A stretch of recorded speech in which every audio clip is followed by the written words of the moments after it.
Hey everybody.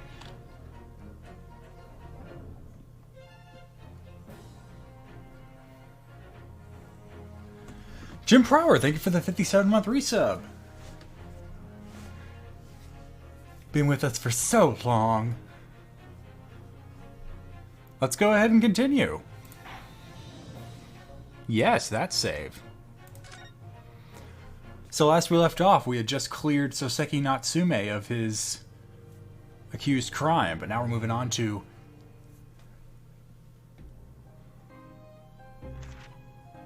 It's coming! Sholmes's cry pierced through the thick wall of fog around us. Wisps of vapor flowed over the pistol as I cocked it, and I waited, breathlessly, in the stillness. The silence lasted for what seemed an eternity, until, at last, it appeared. From the shadows of the cloud, an enormous beast sprang out upon us. A hound it was, but not such a hound as any mortal has ever seen. Its eyes glowed with a smoldering glare. The whole of its ox-sized body was outlined in white-hot flames. Its rumbling pant and hideous howl, so terrified was I that I began to tremble with fear. "Look well, Wilson," Sholmes declared, gazing upon the mystical beast. "For this is the diabolical Hound of the Baskervilles." Turns out it was just a t-shirt.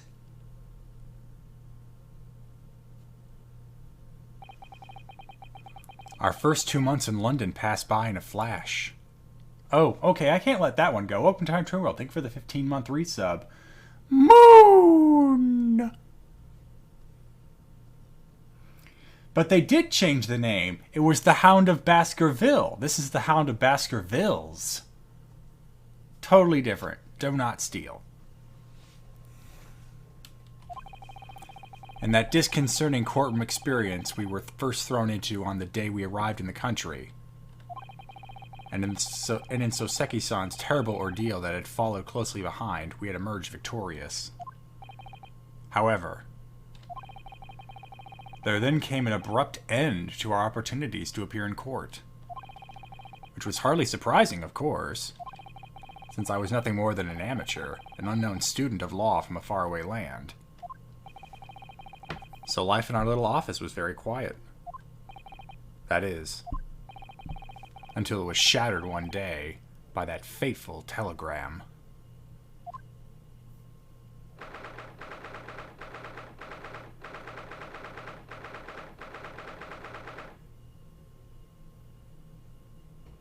Tech Space, you have missed practically nothing. We just had the kind of Herlock Sholmes intro to the episode we've been having for the past 4. But nothing else. Apparently 2 months have now passed. And not much has happened. Someone's knocking at the door. Open your eyes!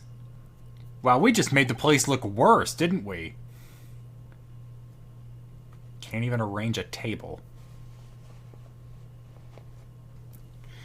That morning, I was woken by the unreserved knocking on the door by the telegram boy. But why are there scales just on a shelf? It's a nice symbol for justice and equality, but what would a lawyer do with them?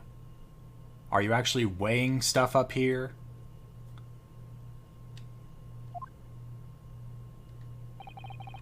Susato-san's behavior became very obviously strange.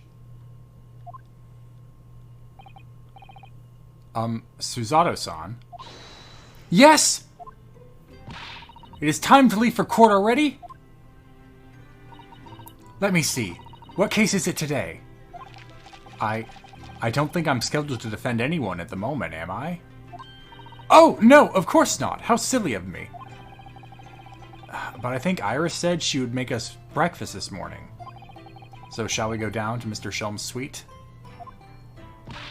Yes! Iris makes the most delicious breakfast food.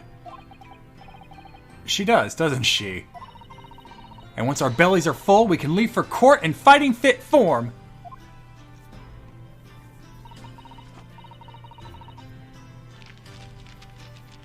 Let me see, what case is it today? Here we go again.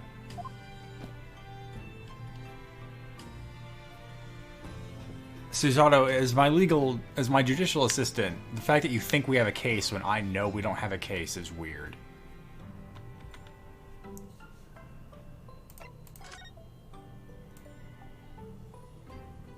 I can't even inspect the scales.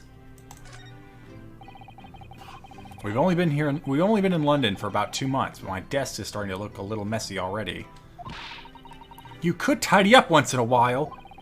Susato-san, I always say, making a mess is a small sacrifice to pay for being able to further your studies. And the time spent tidying up is time you can't devote to the same cause. And time spent on ridiculous arguments is time that could be better spent on some simple housework. She wins, but I'm supposed to be the lawyer here.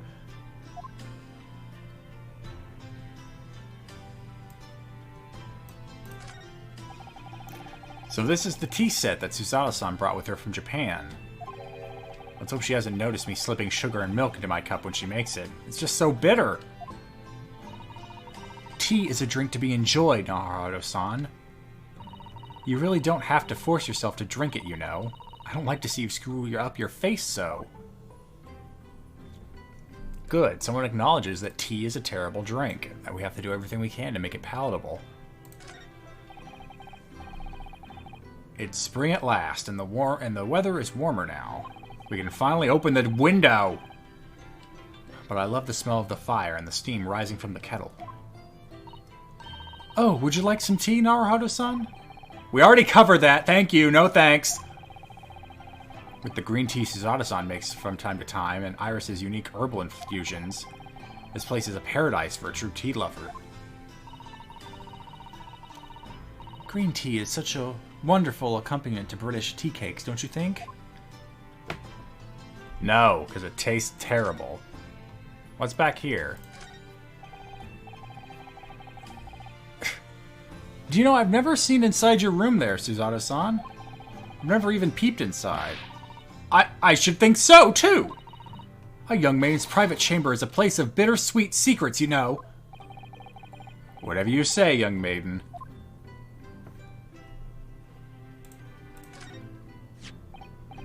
Ah, this must be the telegram. Let's see. Ugh! No, you mustn't look at that!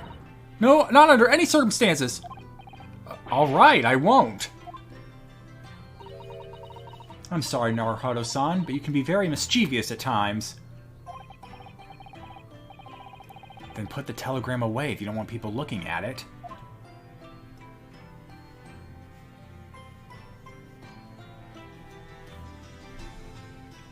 Alright, anything else in here? We were rather lucky to find that old aquarium left behind here. The prawns we put in there are doing rather well. And the anemones, too. Ah, say that times fast. Times fast. How many times? You choose. Enough times for you to mess it up. It's a wonderful invention, isn't it? The sea, behind glass, inside your room. Another example of Great Britain's greatness. Having to clean it out and change the water isn't so great, though, is it?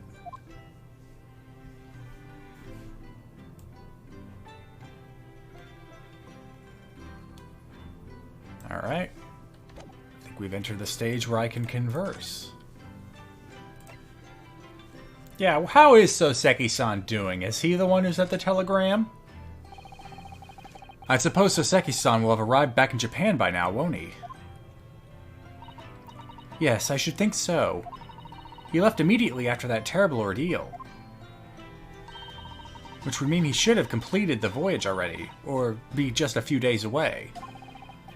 A fortnight ago, we had that very long telegram from him, do you remember? Complaining of seasickness. But, by and large, it seems the voyage has been going well. He hasn't been accused of murder again, which is better than my trip. Is something wrong, Naruto-san? I was just wondering, what might have become of Soseki-san had he stayed in London? That's all. You mean, as regards Lord Van Zykes, the Reaper? Yeah, I can't help wondering if seasickness would have paled in insignificance in that case. Sure. What is it they say? That no one who stands the dock can be saved from the Reaper, right? Like the way the nightmarish trial ended on the very day we arrived in London. So, small note there. I actually have been watching Jello Apocalypse's run of this game. I died because they were going into a whole motif about how Beppo, the coach driver, was just so cold. That's why he constantly looked like he was freezing to death in the courtroom. And they alleged that Beppo was the one who started the fire, and he was the one trapped inside to get warm. And that was funny to me. Anyway,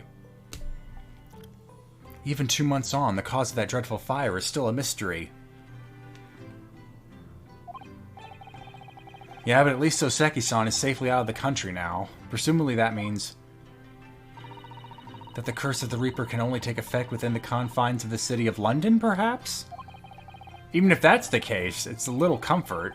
I have a terrible sense of foreboding. I sense a disturbance in the force.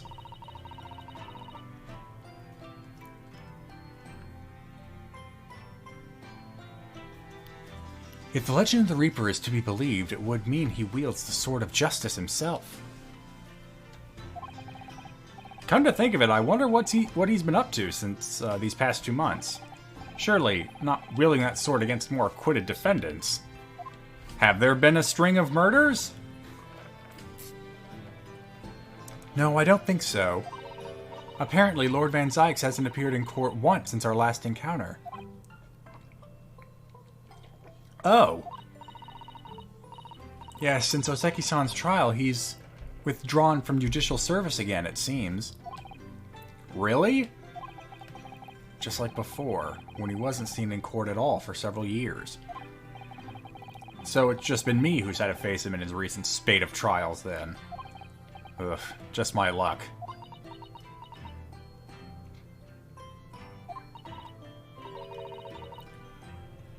I wonder if luck doesn't come into it. Sorry? What was that? Oh, nothing. Never mind.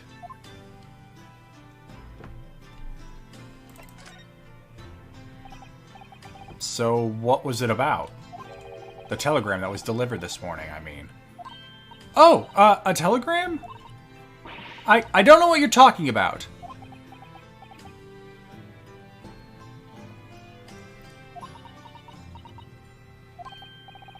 Sorry, but you're not going to get away with that.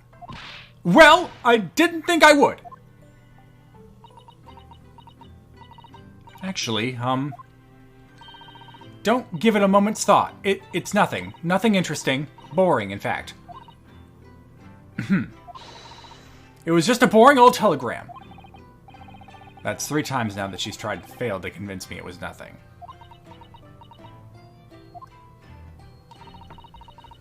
I promise that I'll tell you about it at some point.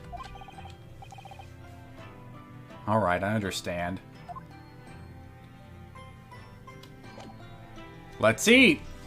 Also, I'm also putting money on that telegram telling you someone's dead. Bye!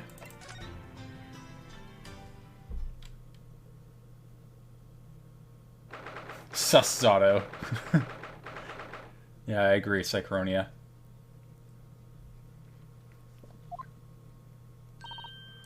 Morning, Runo! Morning, Susie! Good morning, Iris. Oh, I think Sholmes is playing the violin. Ugh.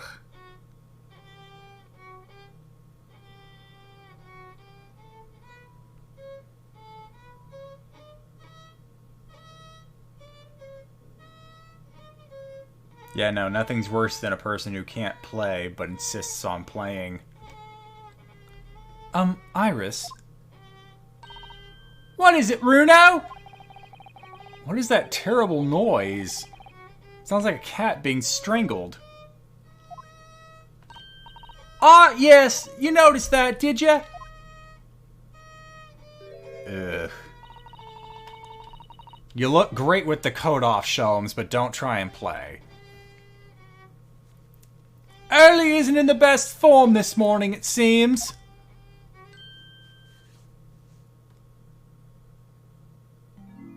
Oh no, Sad Holmes? I haven't voiced Sad Holmes before. Or Sholmes. Hello. No, that's not nearly downcast enough. Hello. No, what that triumphant voice I give him, what would it sound like when it's sad? I just hadn't fathomed it before.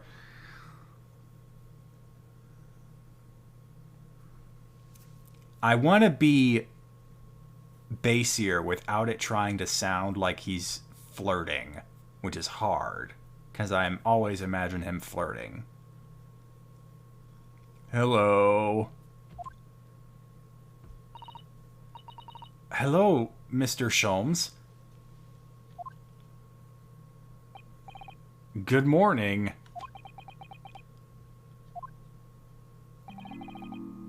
Good morning to die, perhaps. Has something happened, Mr. Sholmes? You look miserable, and the way you're playing the violin before. My analytical mind is dead. Music is dead. The world is dead.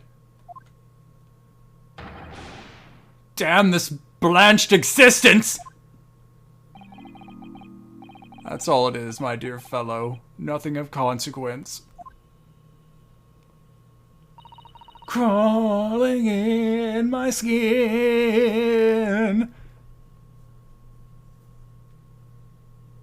Yeah, no, it's an opium crash. We gotta go give him another fix. I'm afraid I don't understand. Well, Iris, isn't it time we ate?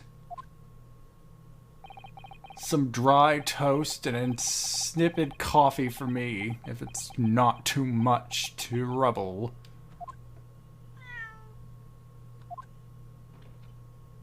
The Dark Spirit! With a bow tie. Oh, look, it's Wagahai. Huh. Wagahai, that does not roll off the tongue. I'm gonna screen cap that, it's cute. Good morning, boy. I deign not voice act for the cat. It seems to have a perfect sound already. That must be some sort of tiny door for cats to use. But how to get in? How to get here? How to get there?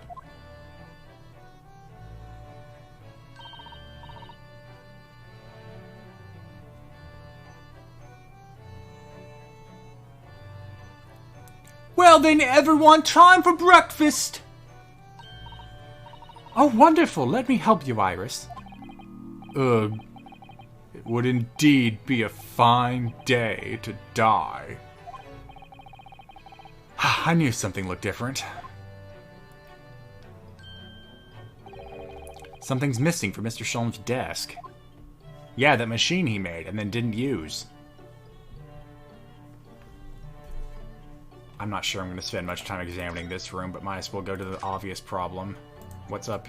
Oh, really? I can't examine it?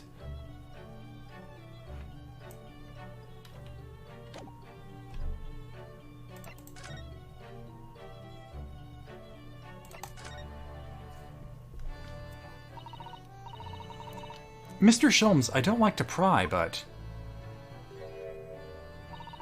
your desk looks rather empty today. Ah, well done, Miss Susato. Your observational skills do you credit. Oh, no, Mr. Sholmes. They pale into insignificance. She's used that phrase twice. They pale into insignificance when compared to yours. You'd struggle not to notice, wouldn't you? You mean Early's great analytoscope? That's at Windybank's now. Sorry? It's at a windy bank? No, Windybank's, the pawnbrokery. Pawn? What? You mean you pawned that enormous machine of yours? It has some considerable value, you see, quite undeservingly. But isn't it a very important machine for your work? I do wish you had consulted us if your situation had become so desperate. I should have gladly passed what little income I have to you. Dear madam, things are far from desperate. But the pawnbroker has your wonderful machine. How can it be anything but desperate? Making use of a pawnbroker is quite ordinary here in London, I assure you. It is? That doesn't sound ordinary at all. It would seem that neither of you fully understand how pawnbroking works. Oh, what's to understand exactly?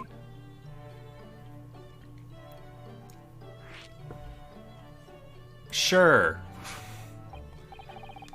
What do you mean when you said we didn't fully understand how pawnbroking works? To the people of London, pawnbrokeries are akin to banks. Banks? On Mondays, merchants relinquish their finest jackets and trappings to their pawnbroker of choice.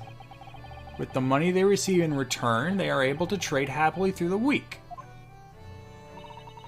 And then on Saturdays, they go recover their things from the money they earn, using the money they earn. I had no idea.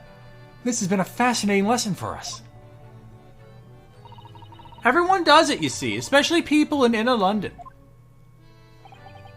And should they have money to spare, they would purchase another fine jacket. Not to wear, obviously, but to pawn, should the need arise.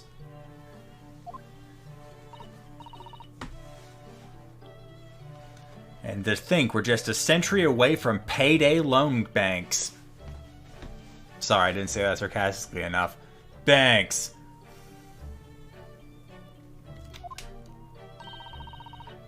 So whenever we have something that's getting in the way, we leave it at Windibanks, you see. A pawnbroker can be thought of as an extremely secure vault. Who would have thought that even pawnbrokers are different here in Great Britain? Of course, you have to watch early with it. Sometimes he pawns things he really shouldn't. Don't you, Hurley?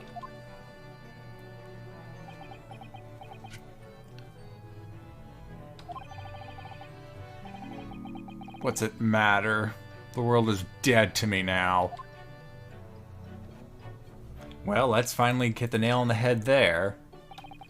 You seem to be very unhappy this morning, Mr. Sholmes. What's happened?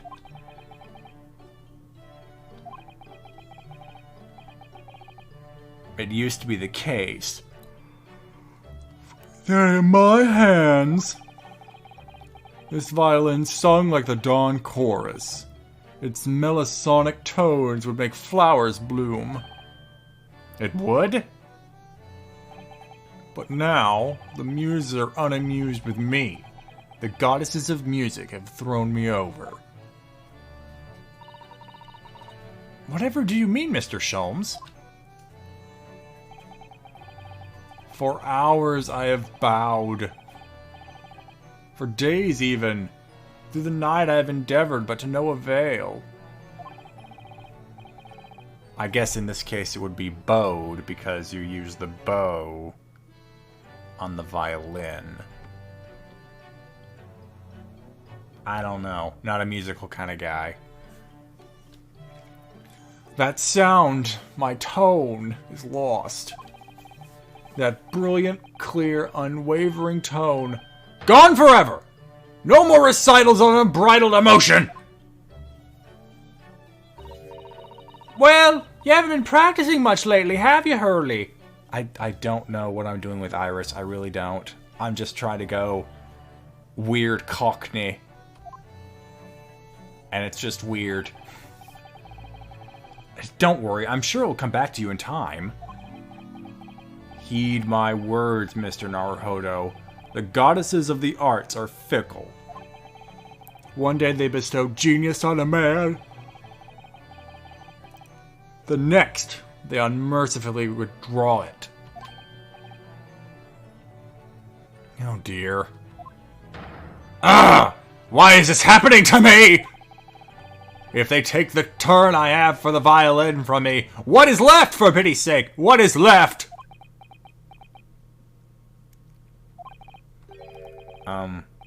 Deduction, perhaps? Isn't that what you're known for? Well, you're a fun fellow to talk to today. Let's talk to you so I can try and figure out what I'm doing for your voice. Mr. Natsume's cat seems to have settled into his new home then. Oh yes! And I've become very attached to little Waggy. It would appear his previous owners completely forgotten to him. Cats are unfeeling creatures. Their mews are as empty as the hearts of the muses. If Mr. Natsume has no intention of taking Waggy back to Japan, I wonder why he kept him in the first place. I expect he would have taken him if he could. But pets are strictly forbidden aboard steamships in our experience.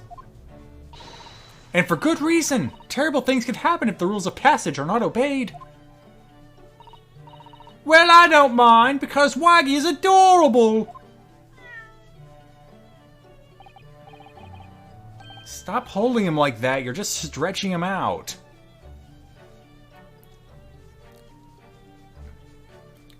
You're pretty much holding him by the neck. Yes, he really is. Oh yeah, what about the door? I don't remember seeing that tiny thing in the main door before. Where did that come from? Oh, you noticed? You're observant, Runo. Look, I used this. It's my latest invention. What is that? It's a box cutter. I call it the Cat Flippomat. Gosh, a machine for making doors just for cats? That's right, it can make a cat flap for a little furry friend like Waggy in seconds. How should you hold a cat? I would imagine cradling it would probably be the best. At the very least, I'd have it like, I'd support it using its legs.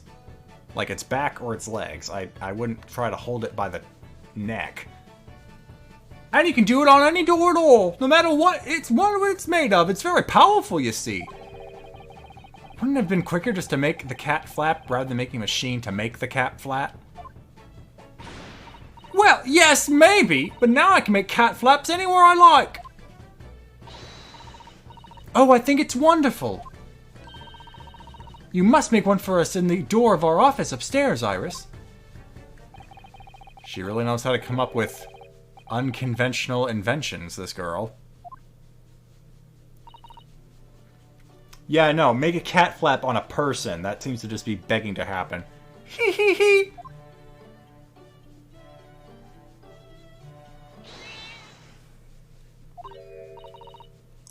Oh, what was that? Wagahai?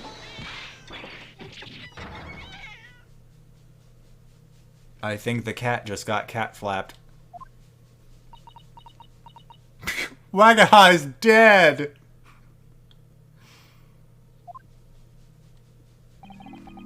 What was that? Oh no! Wagahai's tangled up in your violin! I think he thinks it's a toy. No! What's he doing to it? Oh dear, Mr. Sholmes' precious violin. Why should I care? What? I shouldn't be surprised. If the cat is more accomplished, is a more accomplished musician than I now.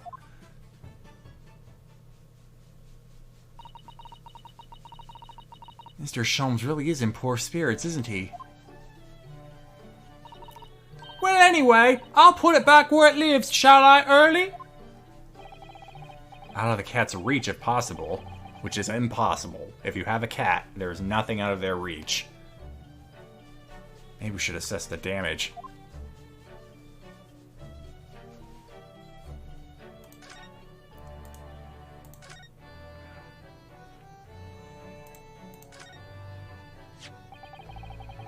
So this is the violin, is it? I almost expect him to say this is a violin.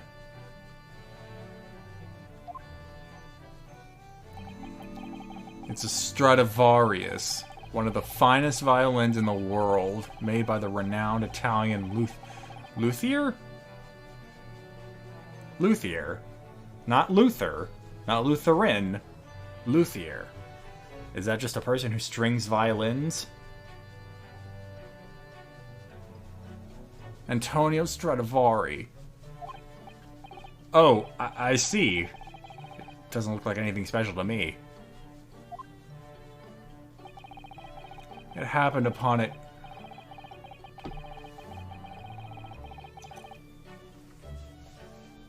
Huh. A Stradivarius found in a pawn shop. Stradivarius was 1700s?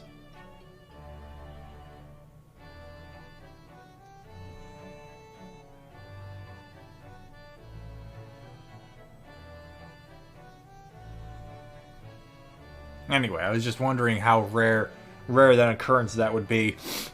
I happened upon it covered in dust, languishing in a pawn shop down a nondescript back alley. The broker had no idea of its value, so I was able to purchase it for a mere 55 shillings. How honorable of you. And until today, it has been my faithful companion in every great Paganini-inspired performance I have made. I ask you, is there a reason to live in a world devoid of music? To tolerate this blanched existence? No! There is none!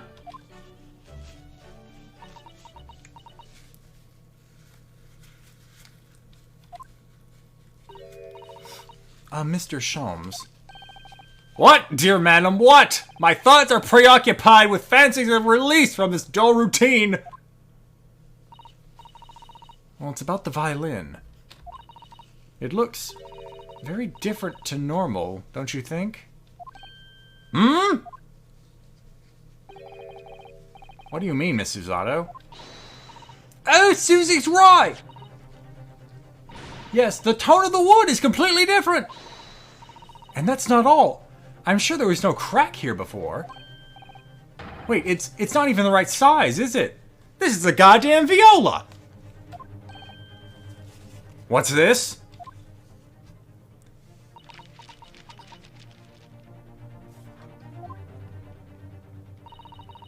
I'm terribly sorry to have to tell you this, Mr. Sholmes, but that instrument isn't a violin at all.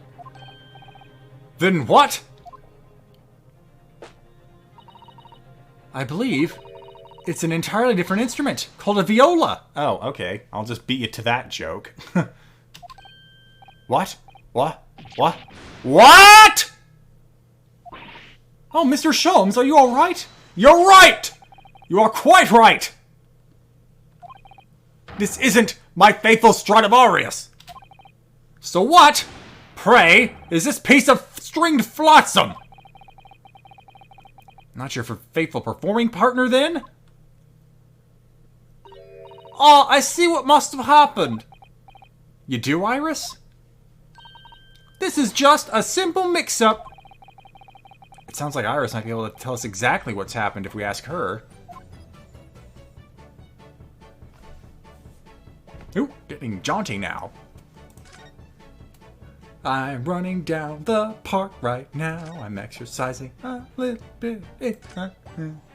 Alright, what is it?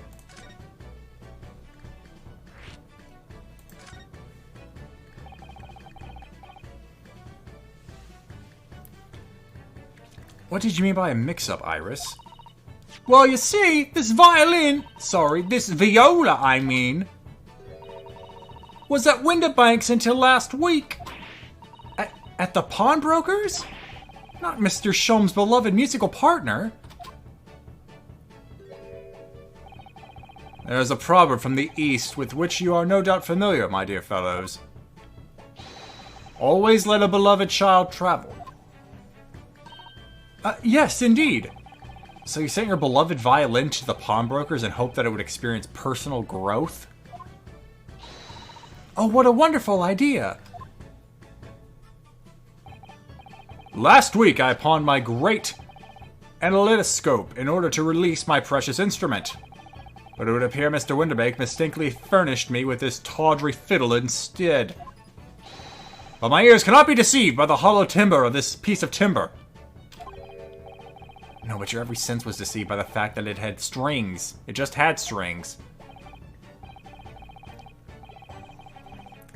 Pshaw, a fine state of affairs this is, and why I always say, Mr. Naruhodo, never trust a pawnbroker. They will try to fiddle you every time. Ooh, phrasing. But earlier you told us that you could not think of a pawnbroker as an extremely secure vault.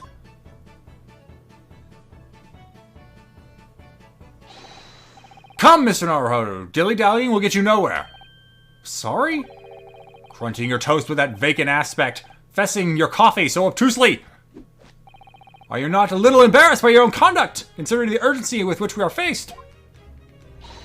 We must visit Mr. Winterbank's brokery at once. Isn't that right, Mr. Sholmes? Precisely, Mr. Zotto. Without a moment's delay. But I haven't finished my bacon and eggs.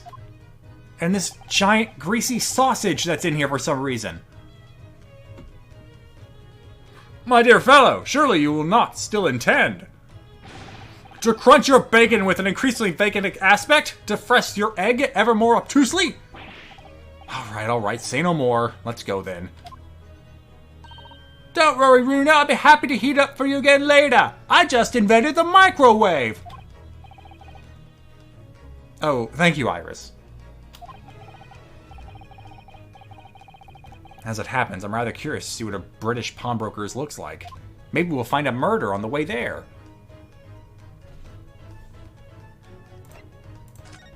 Well, then I guess... Well, wait, what's in Baker Street?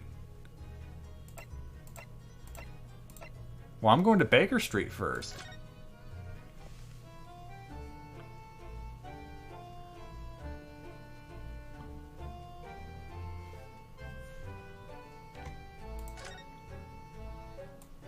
Wow, they just leave stuff on the curb. Grab and go.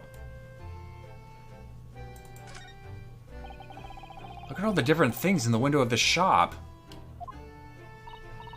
Ah, that's Winterbank's, the pawnbrokery. It looks much smarter than a pawnbroker's in Japan, doesn't it? Yes, you're right. I find pawn shops at home rather inapproachable, personally. It reminds me of a tearfully parting with my favorite fountain pen. I felt so miserable. What doesn't kill us makes us stronger, Mr. Naruhodo. Okay, now we'll go inside, unless there's something over here. Oh. I could just take the bacon and eggs on the road. Really? It's already been 2 months since we started taking lodgings here above Mr. Sholmes' office. I still can't quite believe it. I never expected things would turn out like this. Oh, I know! To actually be sharing accommodations with the world's greatest detective. If I ever find myself before a court of law now, I will have not one regret. I don't know what you're talking about. I'd be happy to defend you, of course.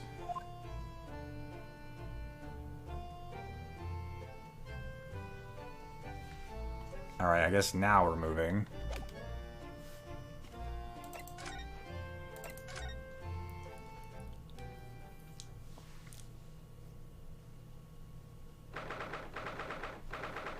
Look at all the knickknacks and bric-a-brac.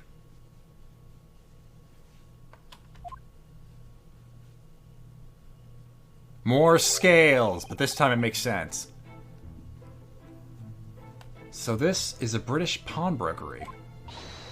Oh my, there are all sorts of tools and contraptions in here that I've never laid my eyes upon before. I added a whole lot of words to that. Ah, Susato-san, and that spark of wonder in your eyes. You can't wait to scour the shelves, can you?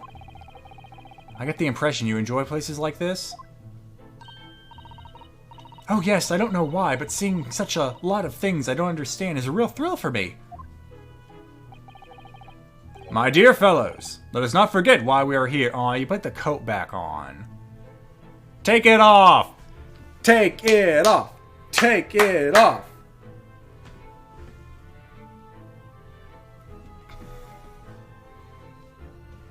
Bet you didn't think that when you were watching TFS's attorney play the great Ace Attorney game, he wouldn't be chanting, "Take off the coat" to a fake Sherlock Holmes. What times we live in. Anyway. Oh, Mr. Sholmes! We are calling on matters of business, not pleasure. And clearly Mr. Sholmes means business too, judging by the spark and fury in his eyes. Oh, Mr. Sholmes, sir, welcome back! Did you hear that brazen welcome? Well, yes, we are potential customers after all. We are disgruntled customers, Mr. Naruhodo, and it's time to inform Mr. Windibank of our ire. Come! The fight is afoot!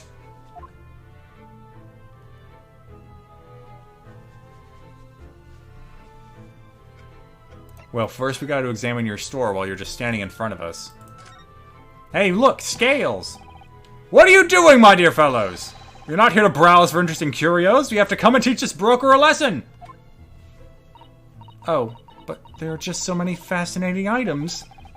Looks as though we'll have to talk to Mr. Windibank first before you can explore here, Mrs. Otto.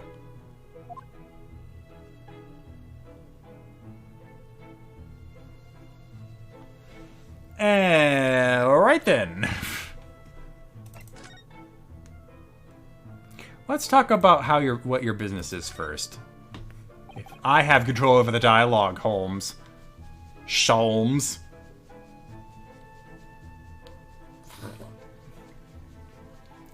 I wonder, could I ask you something? Oh, a gentleman from the East, I see. Yes, that sable suit. Suppose I could offer you a 6p for it? 6p, not sixpence.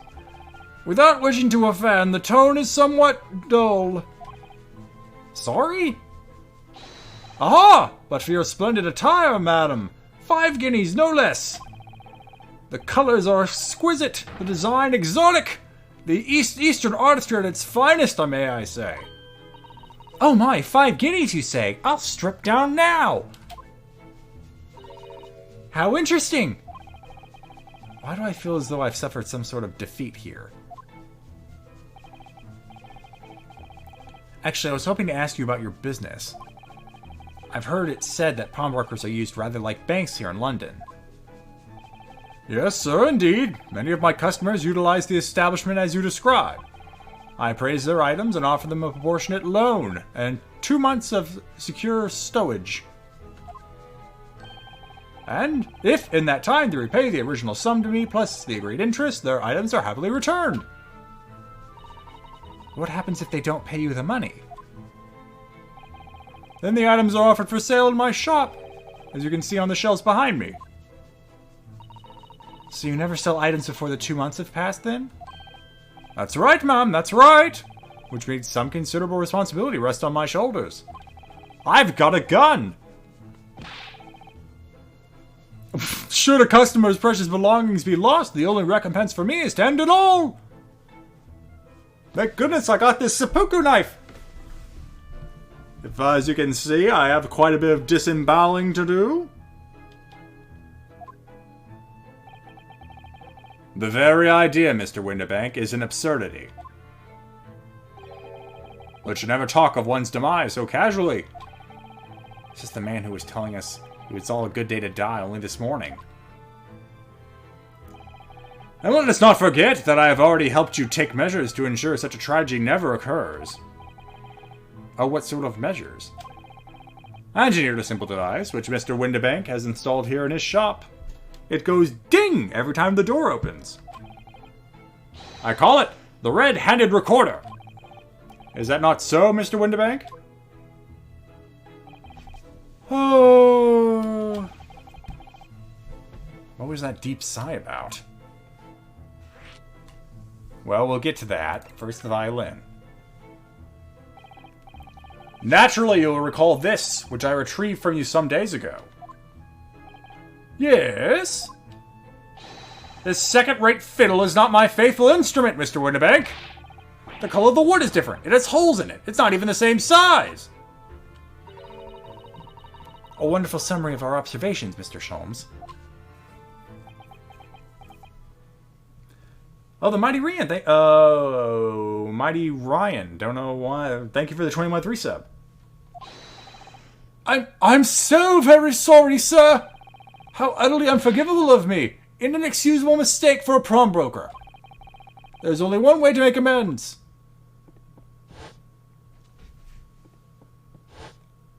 Yes! I shall have to take my own life! And a screenshot. I was wondering if he was looking for a gun. And I was right.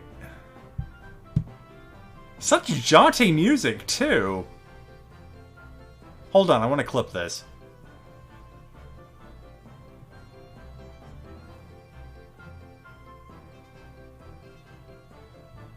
Okay, I think that's enough.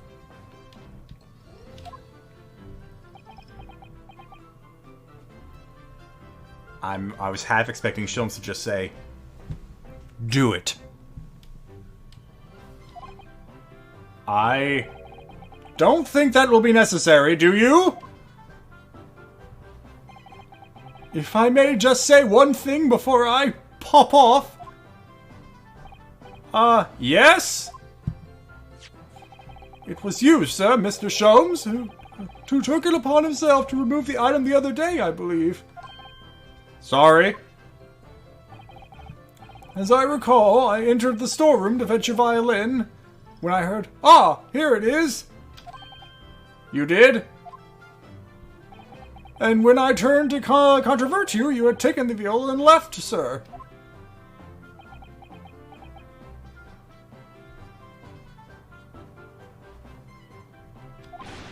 However, there can be no doubt that the blame lies firmly at my own door for allowing you to leave.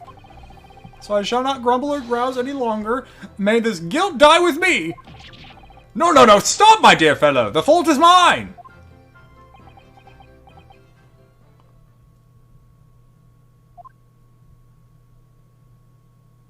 Just let me die. Whew. It would appear that the fight is over. Case closed. Well, that was a very abrupt end to the game, but... I do humbly apologize, Mr. Windibank. Evidently my questionable disposition precipitated this tragedy.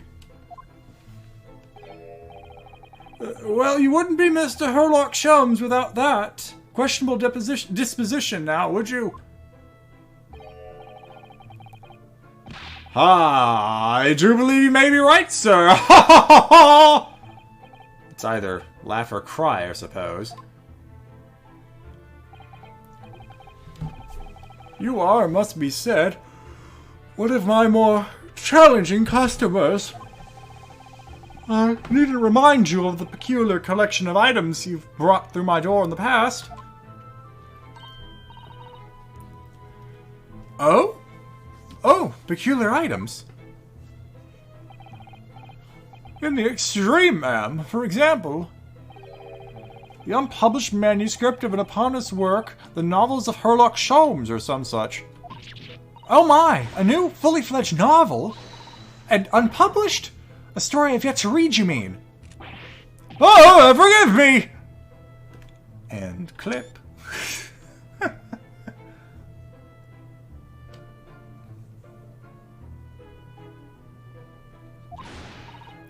Wait, before you die, you must tell me more! Oh, this game treats suicide so casually.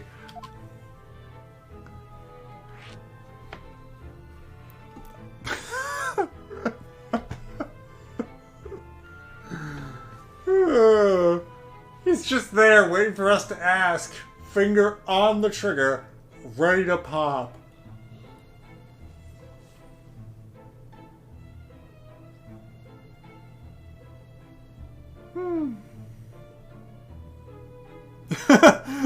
Mighty Ryan, thank you for the 500 bits. To Herlock Sholmes, the dumb twink he should not aspire to be. We should not aspire to be. Yes, he's definitely not a role model, but he's easy on the eyes.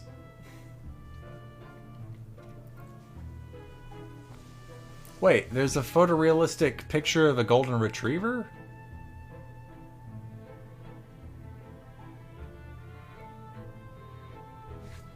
Alright, well, unpublished story. Tell me more. Oh, you're right! Yeah, no, that pretty much looks like a photo. Next to, like, half a Deadpool mask.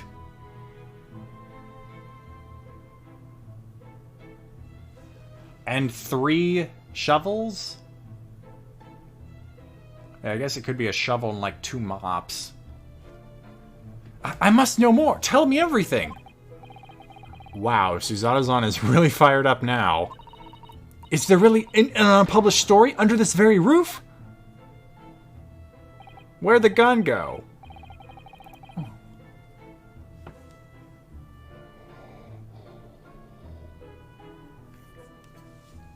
Well, one day, the gentleman here brought an old metal chest, you see. I should like to entrust you to entrust this to your care for a while, Mr. Windibank. For a chest like that, 1 shilling, sir. Not a farthing more. It houses something of very great value indeed. The latest manuscript, recounting the adventures of one Mr. Herlock Sholmes. I beg your pardon, a manuscript? You wish to deposit a manuscript? Indeed I do, for I am confident it will be quite safe here. I gave him 2 shillings for it. And that was that. As such, Mr. Sholmes' latest tale of otherworldly mystery lies dormant in my storeroom.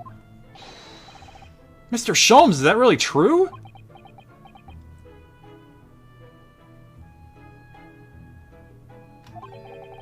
Do I sense that someone doesn't want to talk about this?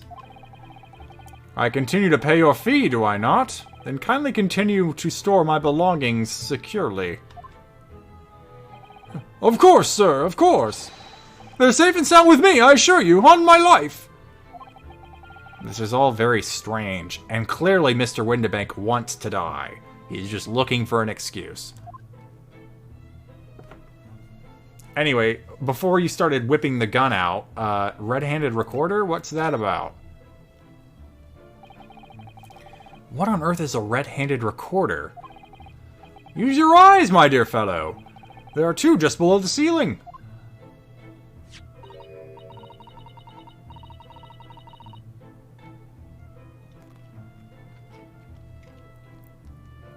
I can see what appears to be a camera attached to some sort of timing device. Very astute! It is indeed a camera furnished with some 100 pieces of celluloid film. And every 30 minutes precisely, the camera automatically records the appearance of the shop. I'm sensing this is going to be providing us some sort of clue. Someone write that down. Every 30 minutes it takes a picture. Here, I have an example I can show you.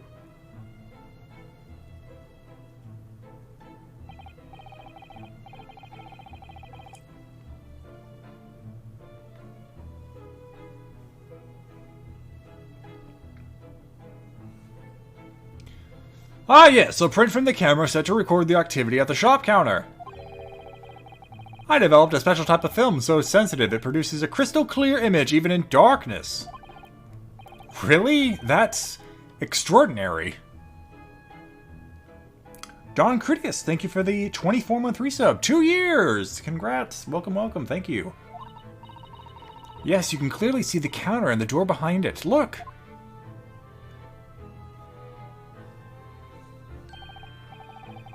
So you see, were someone to enter the premises with ill intent, his identity would be summarily exposed. As long as he entered somewhere between the half-hour mark. But, did you not say that the photographic prints were taken at 30-minute intervals? Indeed, as you say, my dear madam. Then what if the incident were to occur in between the times? One could only say. That would be a cruel twist of fate. I must confess, your devices have been giving me some cause for distress of late. I beg your pardon, Mr. Winterbank. Surely they are anything but distressing. Reassuring is the word. It's the cost of the film, sir. You most graciously placed not one, but 2 cameras in my shop after all. Which means I must pay for nigh 100 utterly useless prints every single day. Wait a minute. I mean, he doesn't get 100 photos, though. He gets 48. The rolls would at least last for... I mean, well, he gets 48 total, but only 24... No, 24 times 2, 48. Yes, it's 48 per camera, but each camera has 100. So you'd only have to pay once every other day.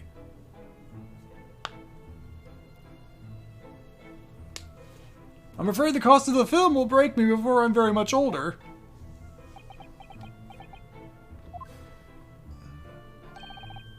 Nevertheless, a small price to pay to ensure the safety of my preferred pawnbrokery, no? My dear fellows, we verge on an age where safety and security come at a price. Your freedom. Oh, heaven help us.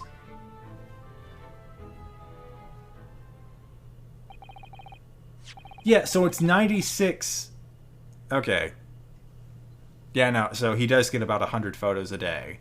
But I was thinking he doesn't have to get a full roll of film every day if each one is fitted with 100 pieces of film. Because each one would only take 48 a day. Now then, Mr. Sholmes, allow me to return your precious violin. Ah, the very thing! Thank you, Mr. Winterbank. Perhaps this might mark the end of the peculiar items you try to pop, Because if anything were to happen to one of them, this would be the only answer!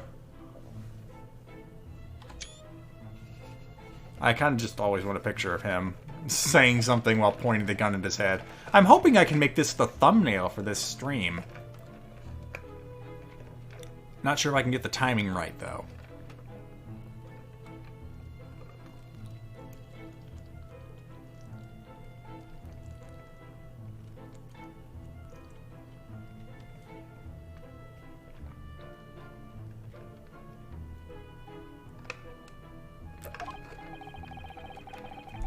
I really think you ought to stop waving that gun around. He's not waving it around. He's pointing it directly at his temple. Someone could get hurt, other than you. Fear not! Sorry? I've only loaded a single bullet, so no one but myself could possibly be harmed. Oh, this is definitely going to be the scene of a murder. That's not really what I meant. Good day to you then, Mr. Winterbank. It's been a pleasure as always, Mr. Sholmes. So, Mr. Naruhodo, now we can explore at last. Let's leave. I guess not.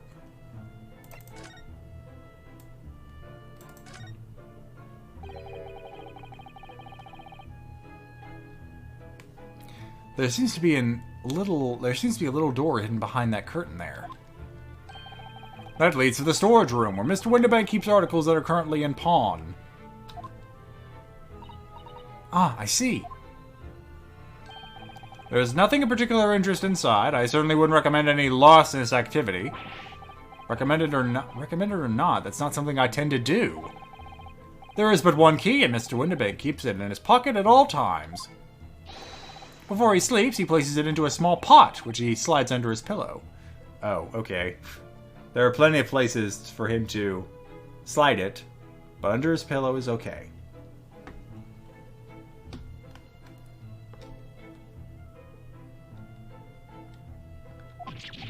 Now, how on earth do you know about that, Mr. Sholmes? I'm a detective, sir. It is my business to know what others do not. I am frequently assailed by information that I neither care for nor wish to retain. Mr. Sholmes, you are a wonder. and the prime suspect if this pawnbrokery is ever burgled.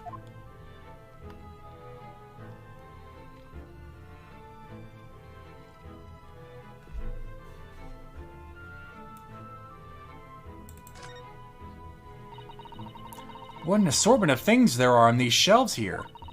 Crockery, footwear, clocks, and watches. Almost anything you care to imagine.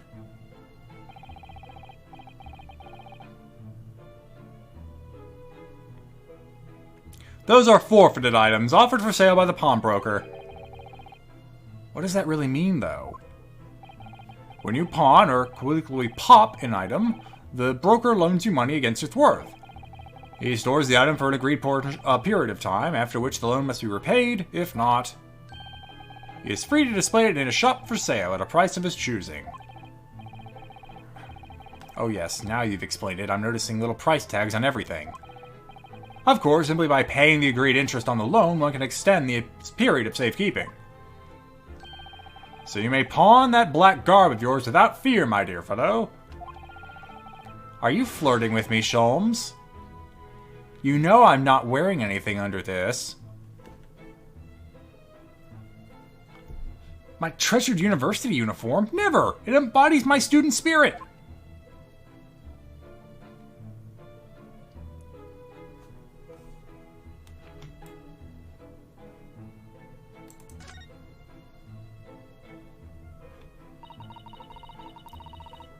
Look at that enormous ledger open on the counter there.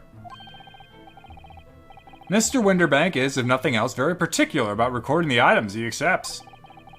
He'd have to be, otherwise he'd get himself into all sorts of trouble, and he would have blown his brains out ages ago. Which might explain the thing that catches my eye far more than the ledger. This revolver here.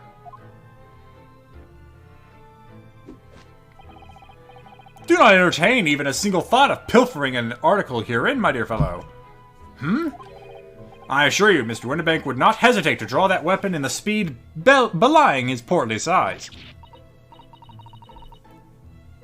I did almost say bellying. Oh, you don't mean he'd... blow his brains out? Indeed, in recompense for his blunder.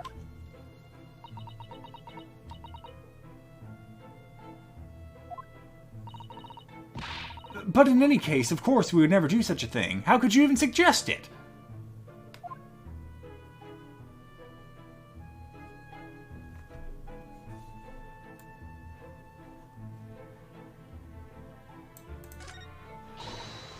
Look at this! Look at this lovely big shiny box bee. That, my dear madam, that, my dear madam, is a music box. Surely you have such things in your own country. Oh my, yes, but I've certainly never seen one so large before. Shall we listen a while?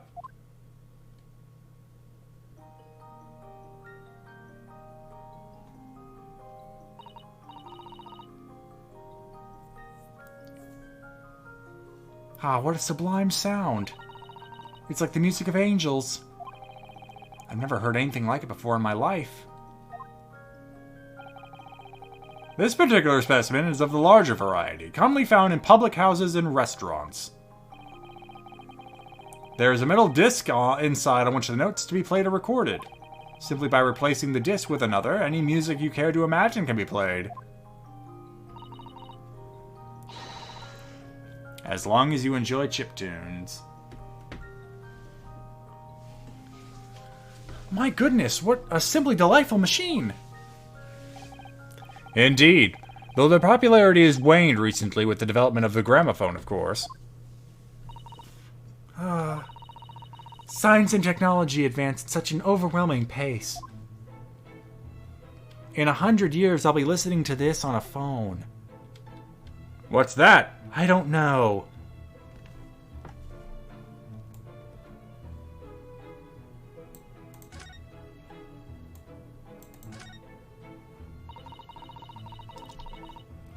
Now, what do you suppose this rather enormous machine does?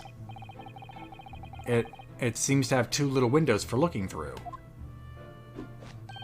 Allow me to enlighten you, my dear fellows. What you are looking at is a stereoscope. It's fascinating.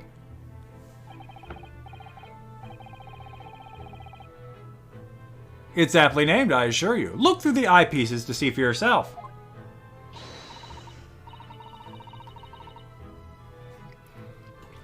Oh, I should be delighted to. Excuse me a moment while I just have a look.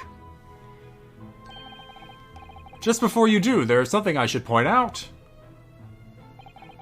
My dear fellows, in order to see the image properly, stereoscopically as it were, you will need to be cross-eyed. However, if that is beyond you, it is of little consequence today. Alright, then I'm going to try it.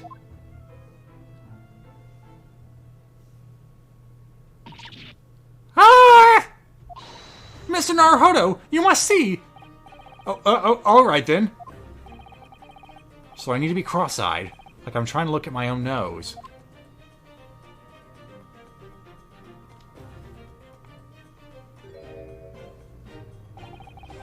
What the?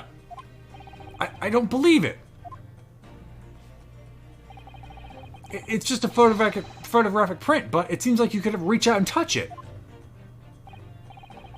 Yes, the sense of depth is startling, is it not? Stereoscopes are one of London's many fads. They're often found in little stalls in the park. People queue for hours to see them. The whole population of London is now permanently cross-eyed because of these damn things. Why are people meddling with such black magic? It is no magic, my dear madam. It is, well, far too complicated to explain at present. We shall save this lesson for another day. Oh. Well, just ask Iris.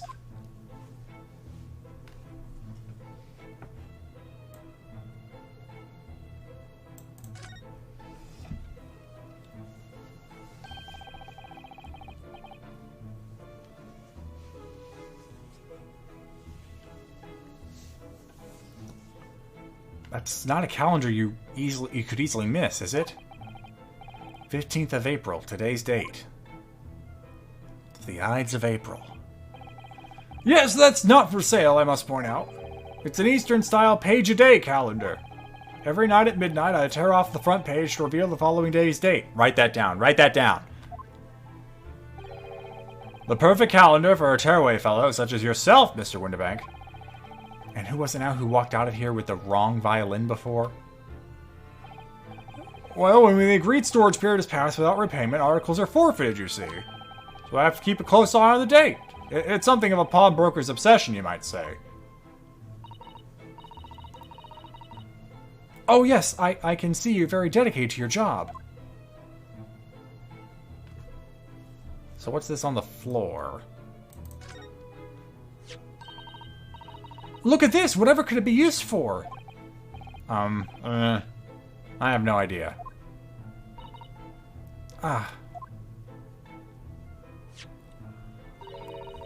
There's a small catch here. Just here, look.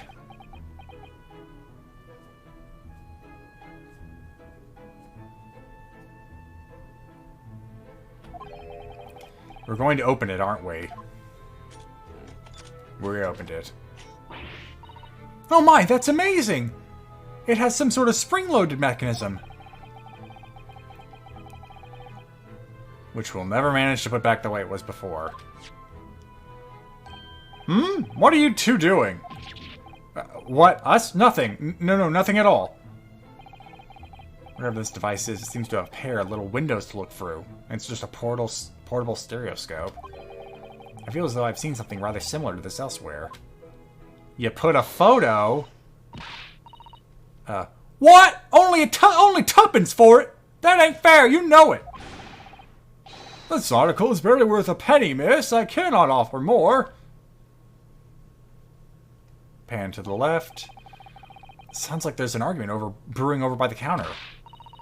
Come on, that can't be right. Have you had a proper butcher's at it? I've seen all I need to see, young girl. It's the thief. Our past catches up to us. Wait, don't we know? I'm sure I recognize her.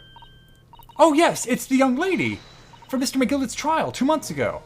So I know I was using Lestrade. I'm going to go back to going to use Lestrade. I felt like I was pulled too easily off that course. Gina Lestrade. Her name is Gina Lestrade, my lord. She's a chancer. Earns her crusty among large crowds, leaving people with their purses. What's commonly called a pickpocket.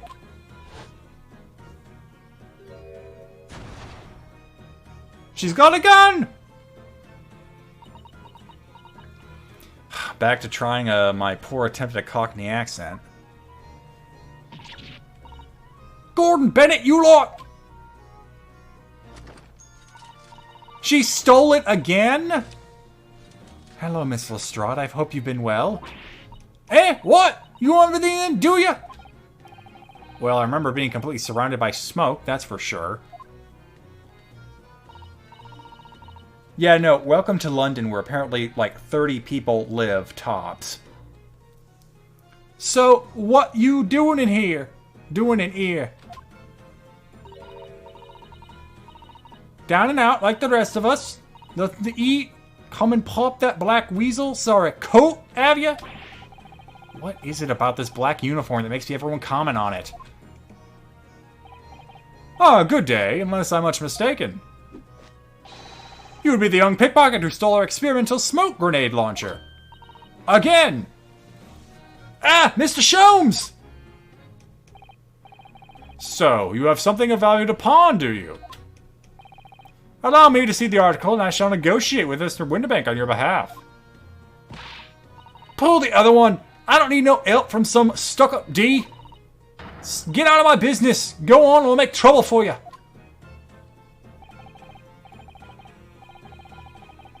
As you wish, Miss Lestrade, I will happily remove myself from your presence.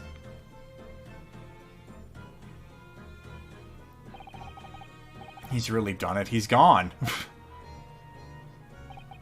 I'm sorry, but as I said, there really is no room for negotiation here. What is that thing he has in his hand?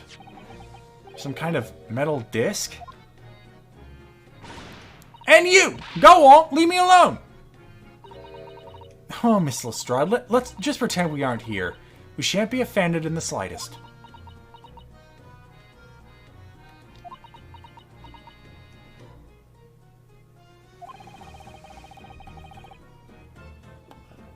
Suzazan can really stand her ground when she wants to. Whatever.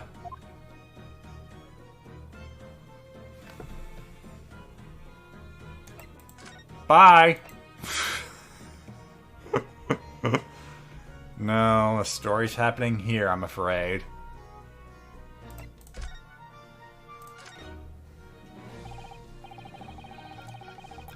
Somehow, I didn't really think you were the sort of person who'd use a pawnbroker, Miss Lestrade. Yeah, well, I am, alright. I'm a Londoner, just like everyone else. That a problem, is it? No, not at all. It's just that, well... Oh, I get it. I know what you're thinking. That thing probably don't even belong to her. Probably got it on the dive, didn't she? Yeah, I can see it written all over your Chevy Chase. My Chevy Chase.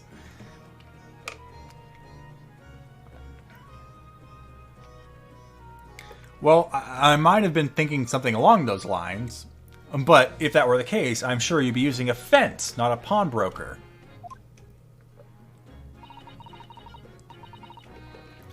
You're not going to deny it, Mr. Naruhodo. Alright, then I'm just going to come out and ask you straight. Do you pawn things that you steal from other people? Well, I don't know how best to answer that, really.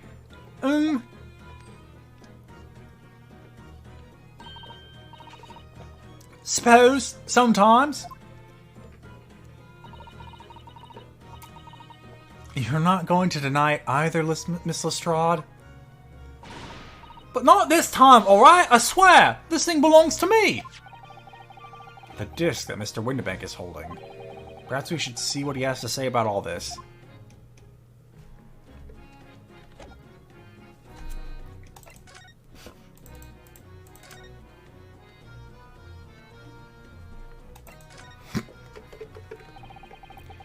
She's been in here before. She's been in before.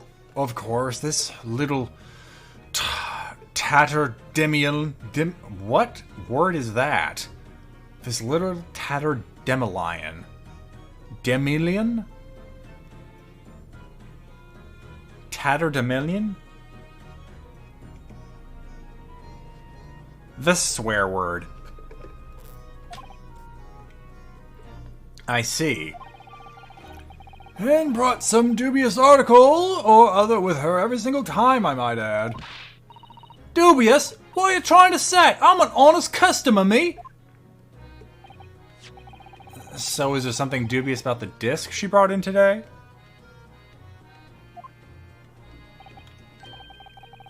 I mean, I can assume what the definition is. I have no idea how to pronounce it. Well, if only it were that simple. Sorry, what do you mean? What she actually brought in was a storage ticket. Ah, storage ticket. So, Miss Lestrade has actually come to redeem an article from you today, is that right?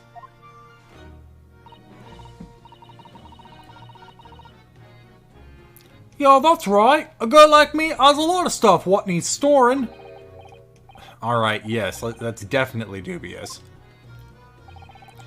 The article in question would have been forfeited at midnight tonight, but as she gave me the ticket for it and repaid both the loan and the interest, I was obliged to return the article to her.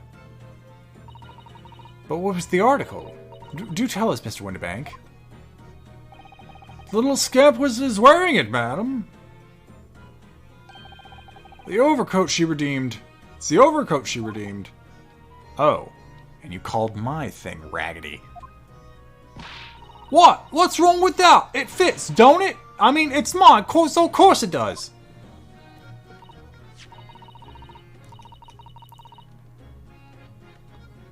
So what about the disc then? How does that come into all this? The disc is something else. A new article to pawn, if the girl and I can agree a price.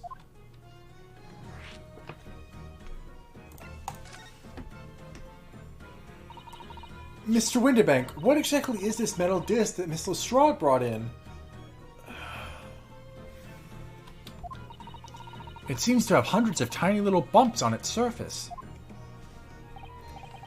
Oh, this is a music disc, you see. It's for use inside a music box. In a music box? What? You don't even know what a music box is? You Eastern Lord ain't too savvy, eh? I know what a music box is. I've just never seen one of these discs before.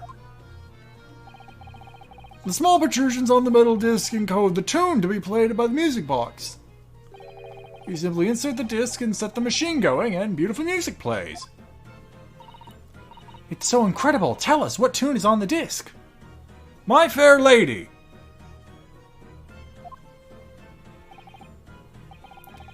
Well, I'm afraid I couldn't tell you that. There are so many different types of music box, you see. British-made, German, Swiss. I have no way of knowing which particular machine this disc was made for. Ah, I see. And that's it in a nutshell. I wouldn't have any customers for an item like this, even if the young lady forfeited it. Really, I'm already offering more than I should at a penny. That's a packet of lies! He told me he did. He said it was, well... He? He who? He ho. He ho! He ho! He ho! Jack Frost finds us even in this game. Never you mind. It ain't right. It just ain't right, that's all. That disc's worth good money. I know it is.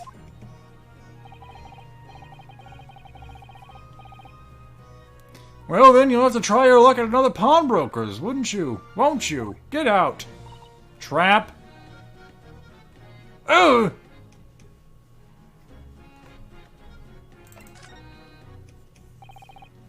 I'm confused. I thought you said that Miss Lestrade brought in a storage ticket today. It's really quite simple. She brought in a storage ticket for the coat. The coat matched. She paid for the loan I gave her and the interest. Therefore, I gave the coat back. But now she has this disc, which she wants to pawn to me today, to store, to keep, in exchange for money, or possibly forfeiting it later. However, we can't agree on a price, because I think it's worthless. There, I've saved us another 10 minutes of dialogue.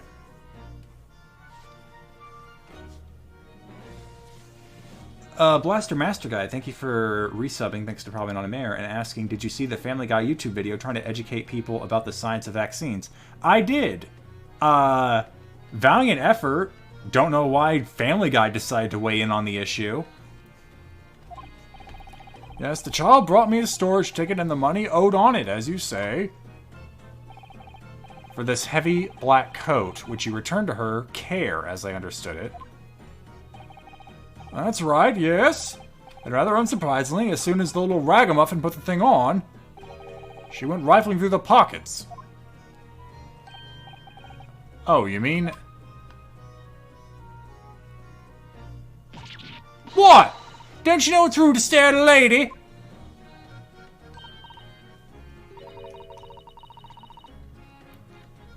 Ah, I see. So it came from the pocket of the overcoat, did it? I mean, so that's... Sorry, back to the small vaccine PSA Family Guy put out. I honestly don't know who to persuade. Because Family Guy has always spoken to that kind of center-left demographic. It's kind of skewing towards the South Park audience, just kind of more committing to a political leaning. I think the people they preach to are the same kind of people who would have already gotten the vaccine at this point. I mean, I don't want to get too political in this attorney makes fun of Ace Attorney game, but that's just my 2 cents about it. I don't know how many people it's going to persuade. It was a fun effort. I'm always enjoying a few subtle jabs by Stewie, but I don't think it's going to be a very effective PSA.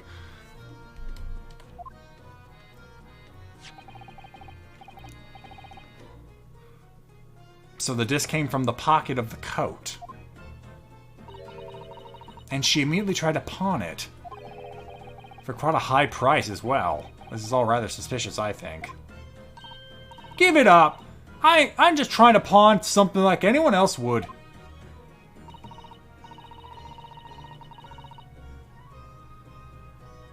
Miss Lestrade, may I ask who deposited the overcoat here in the first place? Well, me. It doesn't really appear to be your size. I'm pressing X to doubt like a madman. Me old man! It's me old man's, ain't it? Is it Miss Lestrade? Yes, it's definitely all rather suspicious.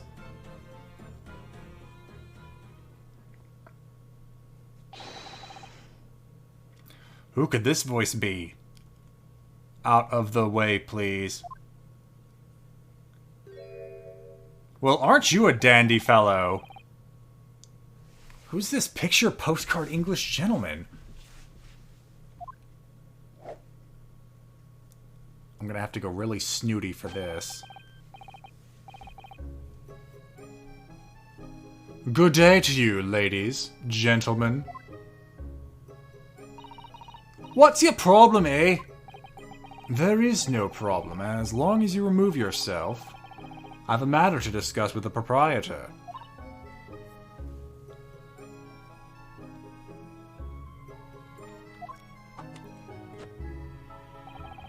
And if you intend to make a problem of it, I shall see you outside, little girl, for the hiding you deserve. Look, ain't it obvious? I ain't done talking with him yet. You think you're such a gent? You know how to wait in line. Bitch, I've got a cane.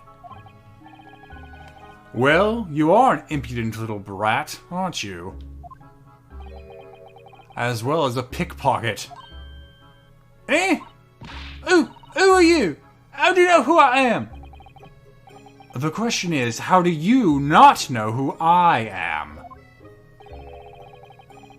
You haven't the courtesy even to remember the faces of your victims, it seems.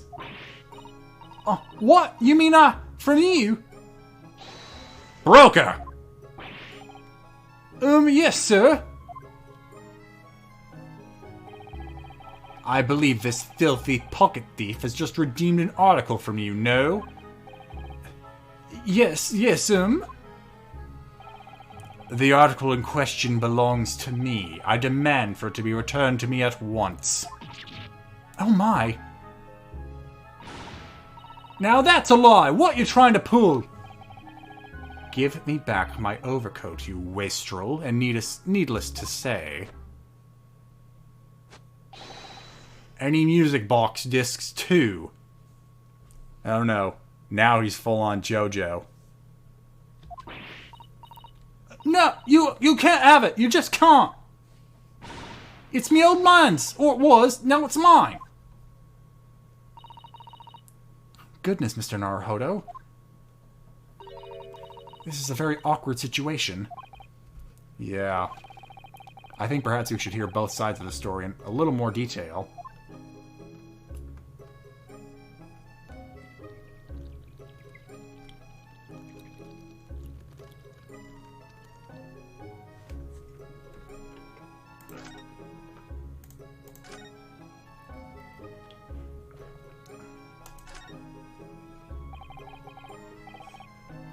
Excuse me, but who are you? One would expect the inquirer to introduce himself first. Though clearly you are not British, so perhaps our ways are foreign to you. Just wait for him to break out the slant slur. Oh, sorry. Yes, we're from the Empire of Japan. We're studying here. Oh yes, Japan. I've heard enough. I've heard talk of the place. Its inhabitants live on some fiery brown-colored soup dressed up with exotic spices. You might be thinking of somewhere else. And what was that theatrical gesticulation about? Perhaps, anyway, if you are a gentleman, sir, you will offer your own name first before inquiring after the name of another. Of course, yes, I'm Ryunosuke Naruhodo. I'm a lawyer. Well, a student of law, really. My name is Susanoo Mikitova. I am Mr. Naruhodo's assistant. Naruhodo's assistant. I see. My name is Benedict. Yes, Eggert Benedict. Eggert Benedict. Delicious. Enchanté. He's so refined in how he holds himself and how he speaks, but that name is suspicious. Now, to the matter at hand. My overcoat! Return it at once! To someone with the style to carry it off. Grr. Every move he makes, every breath he takes, I can't stand watching him.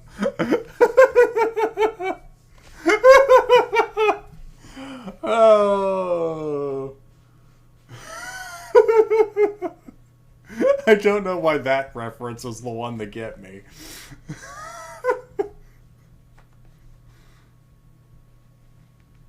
I guess every time I think of that song, I think of the Vine where it's the goose on the roof being looked at by another goose on the roof.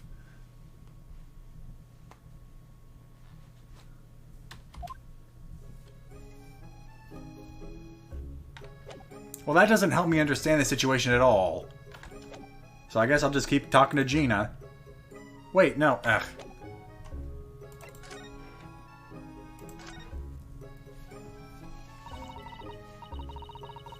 Miss Lestrade, is what the gentleman is saying...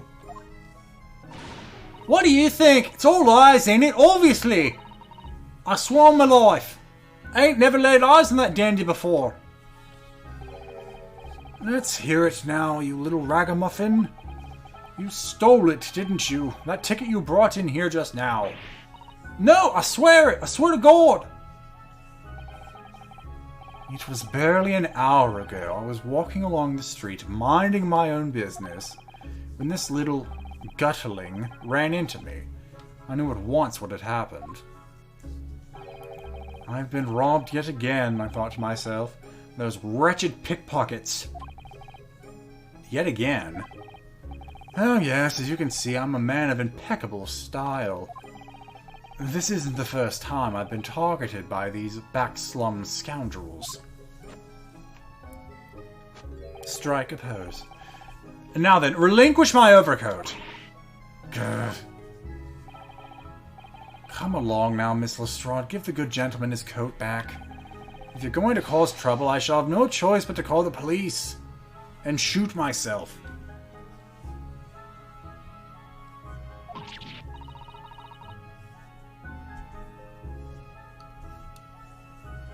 Hold on! Why does everyone think it's me?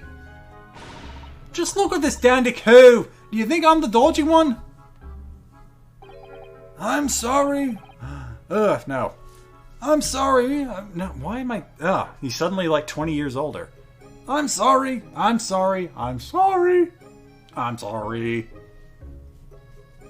I'm sorry. What? I sound so much hort. Hold on, I'm gonna take a drink of water. I'm sorry, but no one's going to believe you.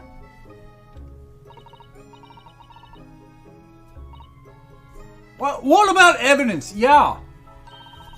Where's the evidence that I've stolen something? Yeah. Come on, let's see it. Oh, I have evidence, naturally. You what?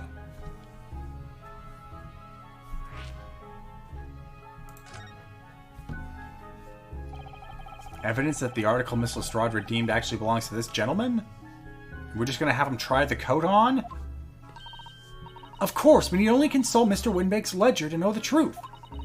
We'll be able to look up the name of the person who deposited the article in the first place. Yes, brilliant!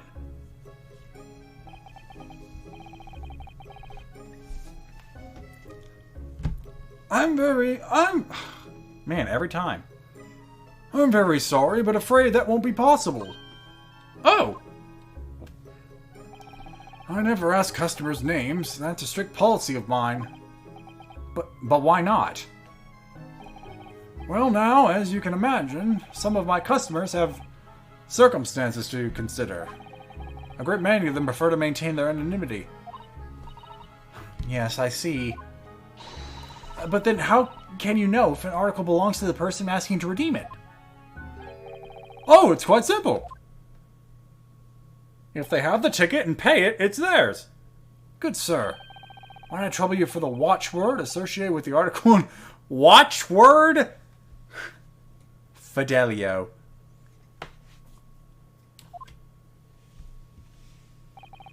Of course, it's... What is the... You know what? I'm not going to hit it yet. What do you guys think the watchword is going to be? Say it in the comments, too, if you're watching the archive of this video. Swordfish, Speedwagon, Candidate, Stolen, Cheese, Tallywhacker, Eggnog, Hambone. All excellent guesses! MacGuffin, Sunny, Tallahassee, from a first-time viewer, hey. No, Super Mutant. No. Bad Super Mutant. We ain't doing that.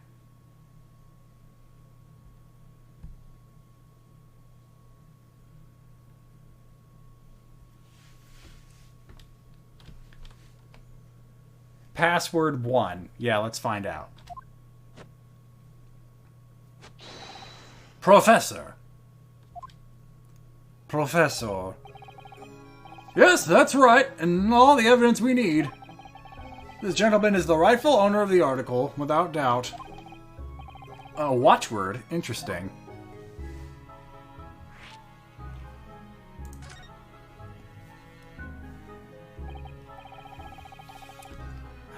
So about these watchwords, Mr. Windibank.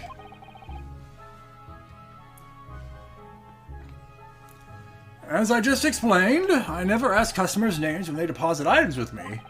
There are many reasons why. Certain customers would like to keep their activity secret. That wasn't exactly a subtle glance at Mr. Sholmes now, was it? When did he get back in here? Great detectives have no dark secrets, none at all. Yes, well, anyway, that's why I always ask for a watchword when I accept a new article. In many ways, it's like the secret combination of numbers used to unlock a vault. The data deposit, a description, and a watchword uniquely identify each item. And of course, then I give the storage ticket to the customer. When someone comes to redeem something, I ask for the ticket and the watchword. And if that someone tells you the correct watchword, you return the article? But why does Gina have the coat then? That's right, sir, yes. Just as soon as the requisite fee is paid. And I have supplied you with the information you require already. But for the avoidance of doubt, the article in question is an overcoat deposited 2 months ago on the 15th of February. With a watchword of Professor. All perfectly correct information, sir. But ow! Really, this is beyond a joke now. There is no further room for doubt.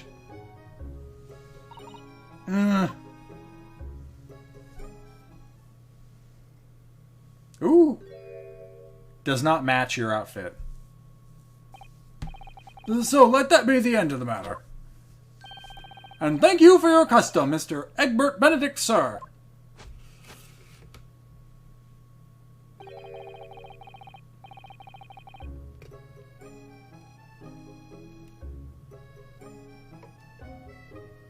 Wow. Just... wow. Yeah, no, are we just going to ignore the fact that you gave the coat to Gina, so she must have responded with the watchword? How did she get the coat? Because apparently you only needed the support ticket from her. With such reasonable rates of interest, I may even decide to come back.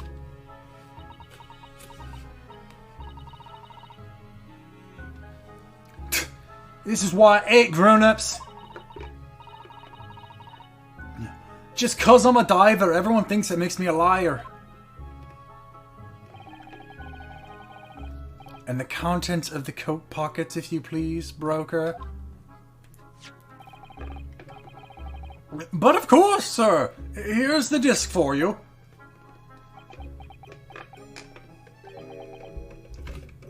Just this one? Pardon, sir? I was expecting another. That is, I deposited another. Another disc? Oh dear. I regret to inform you, sir, that what was deposited with me was merely the overcoat. The disc happened to be in one of the pockets, but I was completely unaware of it until now. So, Gutterling, you're hiding more of what's rightfully mine, are you? Says who, eh? I don't know nothing about it. Very well. Then I shall bid you farewell. Say goodbye to style. Wait a minute, that disc is mine. Oh, what do you think you're doing, you little tramp?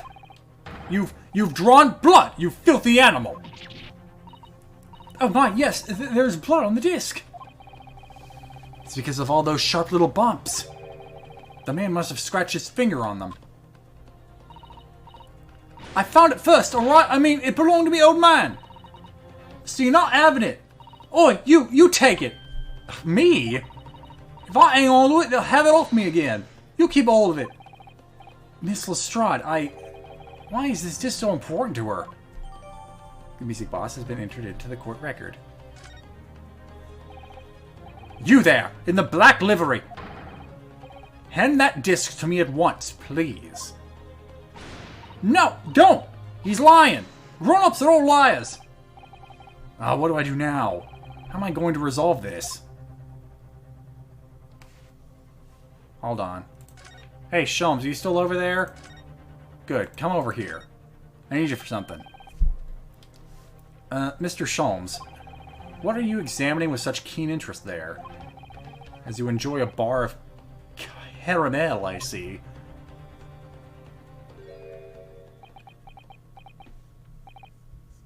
So, You found me at last, Mr. Naruhodo. What? Sorry? After that young pickpocket set me on my way, I was forced to lurk in the shadows. Cruelly ostracized, as the rest of you partook in the jovial atmosphere of fellowship. I had nothing to occupy my mind, but was too ashamed to let society see what my downfall had done to me. So feigning mock interest, I pretended to examine the tedious trinkets in this desolate place. Whilst, as you surely observed, gnawing on the only friend I have left, the 7% solution of caramel. Pray, do you claim to understand the depths of my despair, Mr. Naruhodo? But how could you? I was so lonely, so desperately lonely. Then why on earth didn't you rejoin the conversation? Thing has gone from bad to worse here, you know. Yes, I overheard much of your conversation. Or rather, in my craving for human contact, my ears devoured every word that was uttered. You really were sad, weren't you? Poor Mr. Sholmes, we feel simply awful for you. It would seem that my inferences are correct. Oh, surely you're not about to tell us that you've solved the entire case once again? My dear madam, sometimes I wonder, were my genius for deduction to be commoditized, black, how much could I pawn it for? It seems Mr. Sholmes had another of his flashes of inspiration. But who knows if it will help to resolve the situation between Miss Lestrade and the mysterious gentleman.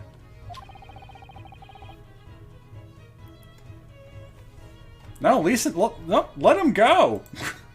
Enjoy the show.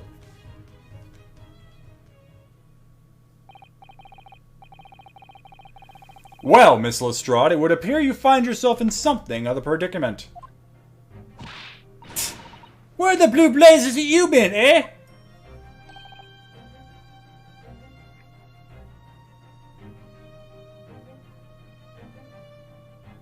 Pardon? When a lady's in trouble, a true gent's supposed to be there to help, straight away, not an hour later. Harsh.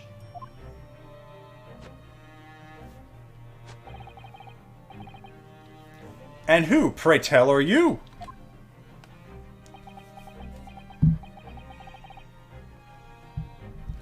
Mr. Eggert Benedict. You have, in my eyes, a veritably encyclopedic array of curiosities on about your person. Nevertheless, there are two immovable conclusions I have drawn. I beg your pardon. The first is this.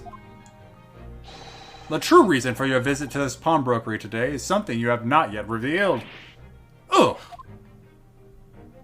And the second is this. A considerable crime is in contemplation, one you will orchestrate with intent to steal a vast sum of money. Well, Mr. Benedict, what say you to my deductions? How? He's turned as white as a hard-boiled egg.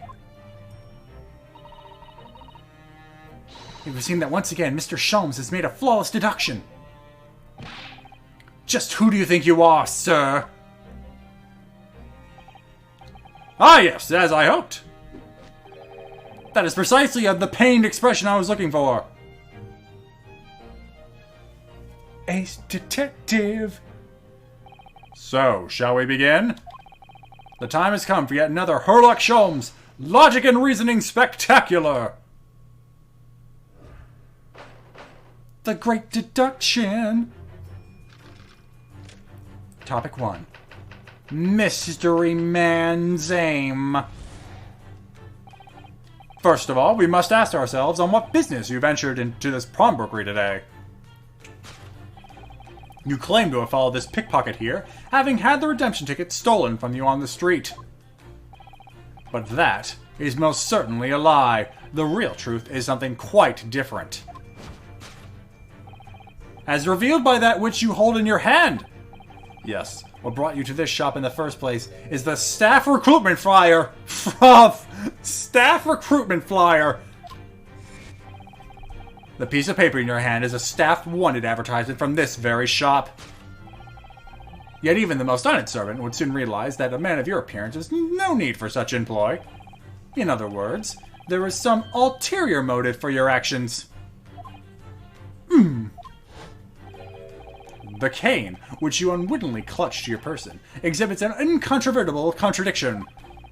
What other rot? I've had this cane for years.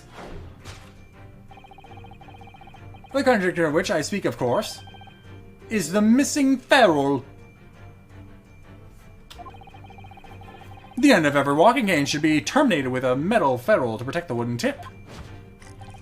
And yet, detailed analysis shows the wooden tip of this stick to be utterly bare. Therefore, there is only one conclusion. The rod that you hold in your hand, which appears to be a walking cane, is in fact no cane at all. You recoil, sir. Is something wrong? Aye. And in your recoiling, you inadvertently facilitate the answer to the next conundrum. And in recoiling, you inadvertently facilitate the answer of the next conundrum to present itself. Namely, what is the truth behind this rod you bear? Yes, your reaction betrays the truth. The handle, which you evidently would like to conceal, is the key to understanding this riddle, you see. From the moment I saw it, my suspicions were aroused. What walking cane demands such a stout handle, mused I. It's a croquet mallet, isn't it? But of course, as I said, that is no walking cane. This is no walking cane. No, that rod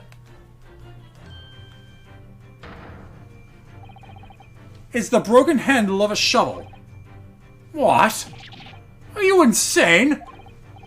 And now, having determined this undeniable truth, the conclusion is clear.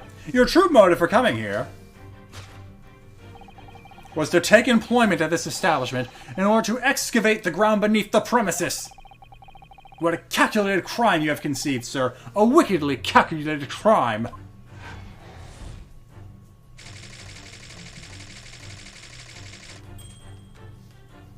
This is my stick for beating the poor! I agree with Welcome to Tiny Train World.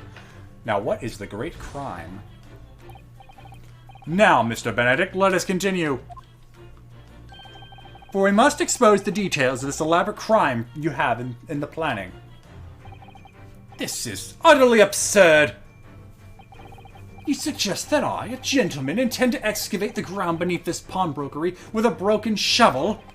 What on earth do you propose I could expect to find there? Some long-forgotten treasure, I suppose?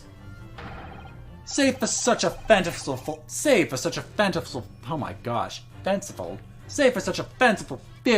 what possible reason could I have to do as you say? Oh, but there is a simple reason. As you're only too well aware, Mr. Benedict. Ah, and your furtive glance is more telling than I could have hoped. What? Let us consider what would motivate a man to infiltrate a shop such as this and covertly dig beneath its floor. The answer is revealed by the council notice on the counter to which your eyes were inadvertently drawn. This letter gives notice of public works to be carried out in the local area. And according to the enclosed plan of the upcoming sewage works, beneath this shop runs a sewer that adjoins another, one that runs under the bank on the opposite end of the road. This madness has entered the sewers now, has it? By excavating the ground beneath our feet, you would gain access to the waterway that flows in very close proximity to the great vault of the financial institution opposite. What are you? In summary, sir, you devised a master plan to pull off an elaborate bank robbery by dint of the underground tunnels. Master plan? Which brings us at last to the final chapter of this lurid scheme. With what plunder did the thief hope to make off from this underground vault of the bank? Are you quite serious? Having consulted with Scotland Yard some days ago, I happen to know the answer. But naturally, the answer is no secret to you, is it, Mr. Benedict? I have no idea what you're talking about. Allow me to present a rather interesting piece of evidence. You see, this picture postcard tells us all we need to know. A postcard of the Great Exhibition? I'm afraid you quite lost me. Currently in the final stages of preparation, the Great Exhibition will soon be underway. And the government has provided extra funds to complete its centerpiece, the Crystal Tower. Funds that currently sit in the vault of the bank, on the other side of this road. Pardon? Ah, yes, the considerable crime you have been contemplating is the theft of that which sits in the vault of that bank, the special reserve funds for the Great Exhibition. Of course, that is top secret police information, so keep it under your hat, please.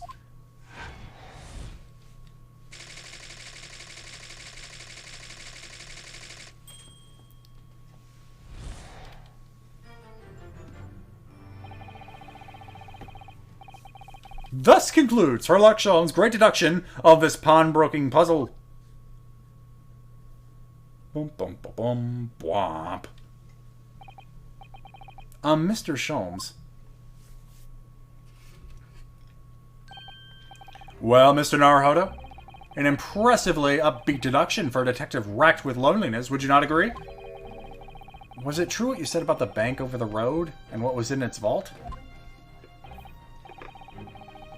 Indeed. Though few know of its existence, it is one of the government's most closely guarded secrets. Gregson told me, in the strictest confidence. But you just announced it to everyone here. Rather loudly, in fact. Gina Lestrade's already in the bank, trying to rob it.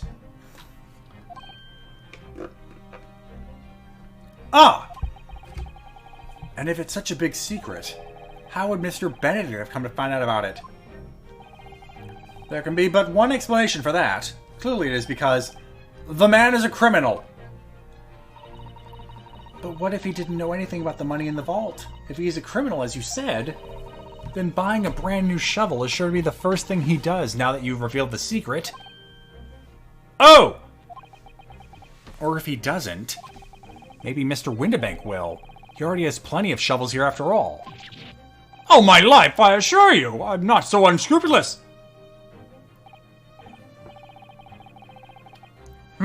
Well, hopefully this has taught you of a valuable lesson. Sensitive information must be handled with the utmost of care. One can never be sure that someone privy to secrets won't disclose them, and once the word is out, it's out.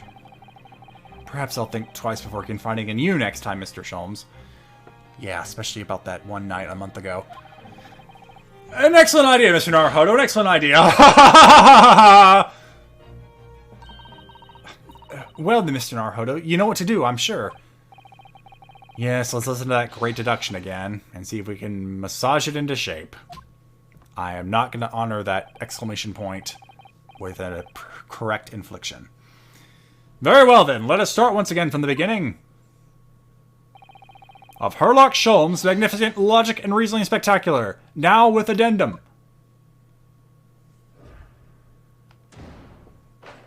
Course correction!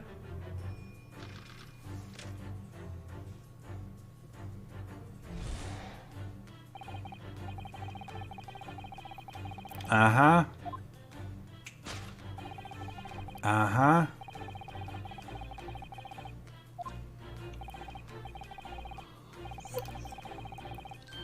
Uh-huh. Uh-huh. Uh-huh. So, by Mr. Sholmes' reasoning, Mr. Benedict came here in order to apply for a job, so he'd dig down through the floor. Yes, in an attempt to tunnel into the sewers to gain access to the money in the vault of the bank across the road. But he wouldn't get very far with a broken shovel, would he? No, I think it's fair to say that his motives lie elsewhere. The question is, where? What did bring Mr. Benedict here at this particular point in time?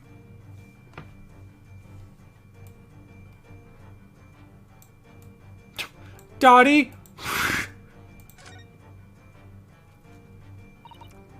Oh! Look at all the scribbled notes on the back of the flyer here. I don't believe it! What is it? Listen to what it says. Name, Gina Lestrade, height, 5'2". Green cap, scruffy waistcoat, grubby white shirt, blue satchel, ragged. It's a detailed description of Miss Lestrade. Goodness! There's even a sketch of her, hat and all. Although he showed it to her, she'd fire that smoke grenade launcher in his face for sure. And look, the details of the shop have been written down here too. Windibake's Pawnbrokery, Baker Street, redemption deadline 15th of April, which is today's date. Why would Mr. Benedict have all that information scrawled on the back of a piece of paper? Well, I think we have our smoking gun. Take that!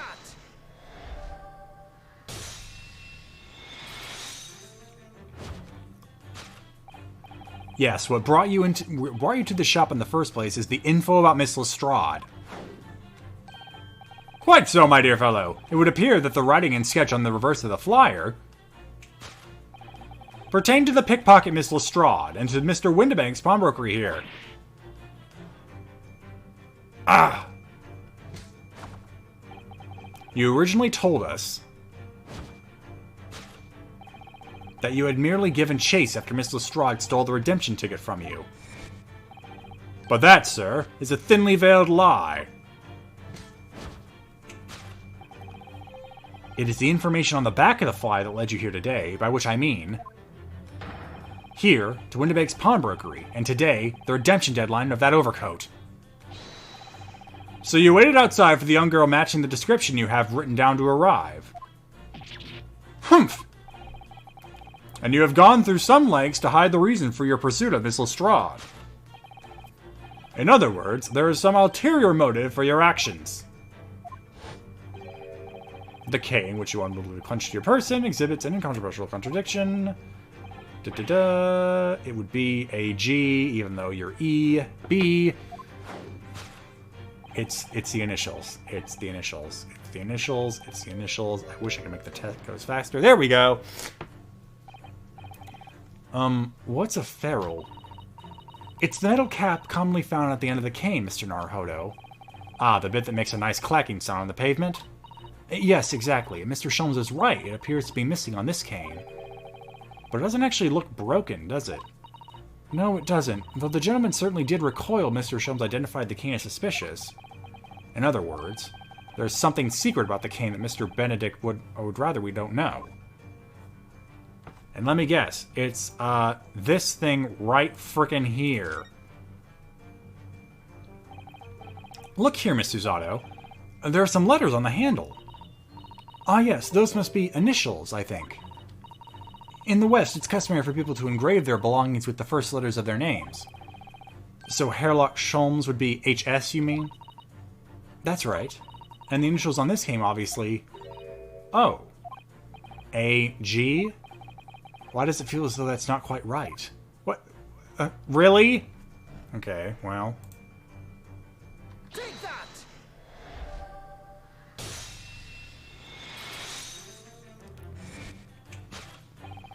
The contradiction of which I speak is, of course, the initialing. A most astute observation, wouldn't you say, Mr. Egbert Benedict? We are led to believe, sir, that your initials are E.B. Yet in the most possessive manner, you have in your grasp a cane bearing the initials A.G. An incontrovertible contradiction indeed, would you not agree? No, you're wrong. This cane isn't... You said before that you had that cane for years. So don't try to tell us that you just borrowed it from a friend or found it in the park. In short, though you hold yourself to be a gentleman, you have withheld your true name.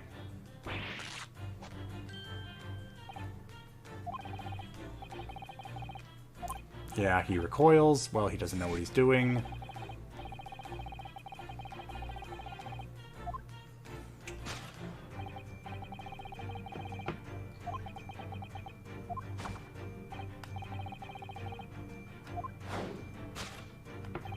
It's not a cane at all.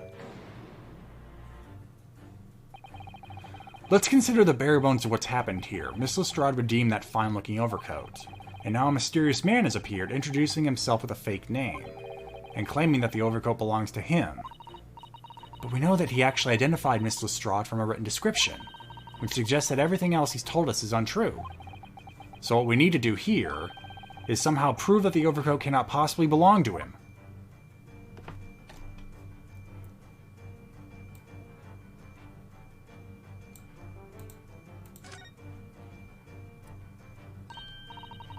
Oh, the seam on the shoulder there is coming apart, look.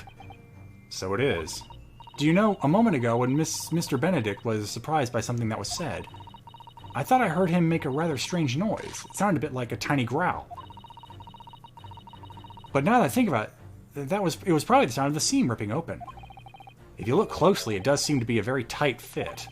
The sleeves are stretched to bursting, and he wouldn't have a hope of fastening it at the front. If he were to run around it, I'm sure the whole thing would fall apart. That I'd like to see. Sorry? So how can we make Mr. Benedict run around? She's really giving this some thought. Down, girl, down. So how do I get it right? There we go, right? There.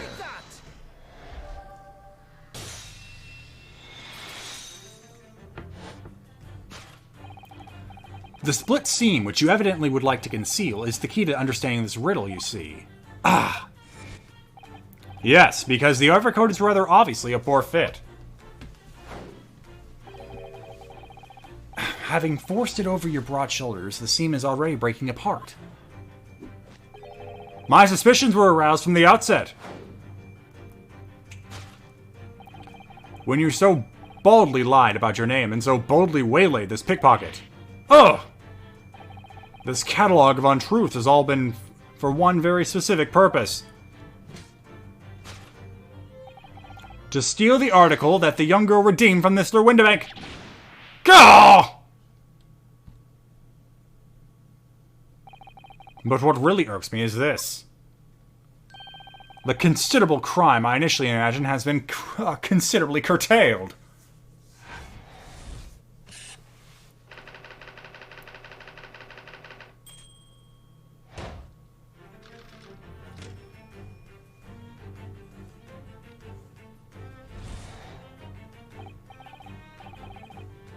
Now, Mr. Benedict, let us continue. For we must expose the details of this elaborate crime you have been in the planning. This is utterly absurd.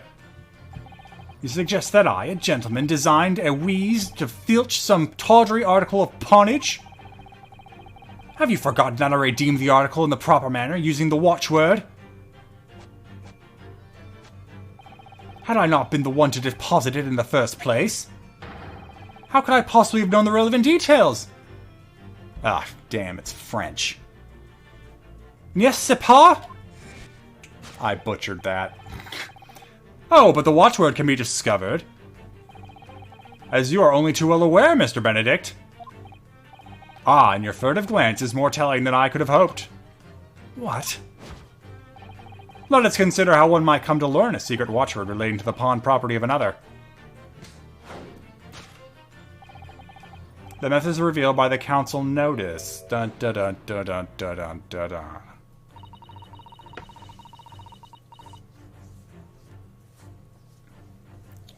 The direction of the deduction must change rather dramatically now, I think. Yeah, no more talk of tunneling into the sewers. Which is a pity, because it all sounded rather exciting. Anyway, you can't deny that this mysterious gentleman did know the watchword. Yes, Professor. If you didn't know that word, Mr. Windibank would never allow you to redeem the article. Or looking at it another way, if you did know that word, Mr. Windibank would allow you to redeem the article whether it was yours or not. So the question is, could this gentleman have found the watchword out somehow? Is the ledger open to the day? That's what I want to know. Oh, wait, what's this? Oh, is the ticket right there? Look at this, Mr. Zotto. Ah, it appears to be the memo that Mr. Windibank has scribbled to himself. Let's see. What does it say? Oh, Professor.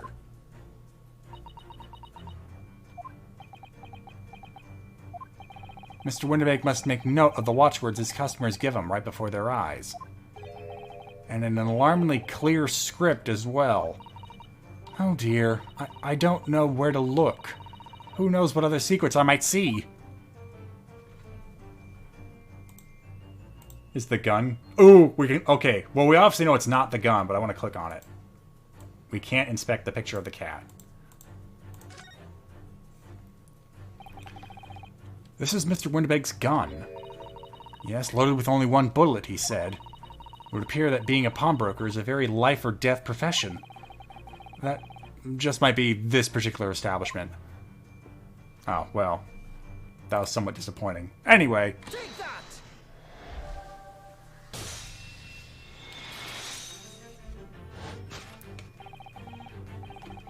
The method is revealed by the notelet on the counter to which your eyes were inadvertently drawn. Yes, the broker here follows the same procedure whenever a customer comes to redeem an article. He asks the customer for the watchword and notes down the response uttered on a notelet he has on hand. Then he consults his ledger and confirms whether or not the watchword matches that of the article in question. I would expect nothing less of a diligent pawnbroker. Pawnbrokers too. But his diligence clearly has its disadvantages. What are you talking about? It is increasingly apparent that you were present in this shop before your accusation against Miss Lestrade. In all likelihood, you followed her inside and then observed her talking to Mr. Windibank. When the diligent broker made note of the watchword, as is his common practice... Okay, so Gina did have the watchword, it was just never mentioned until now. You observed him writing the word professor on the notelet beside the ledger. Ooh. And that, sir, was the master plan you devised to steal the pawned article from the young Miss Lestrade. Master plan? Which brings us at last to the final chapter of this lurid scheme. Why would you go to such lengths to redeem that particular article from this pawnbroker? Are you quite serious? For an ill-filling overcoat hardly seems to justify the effort, much less the worthless music box disc. But naturally, you had a very good reason to make them yours, didn't you, Mr. Benedict? I have no idea what you're talking about.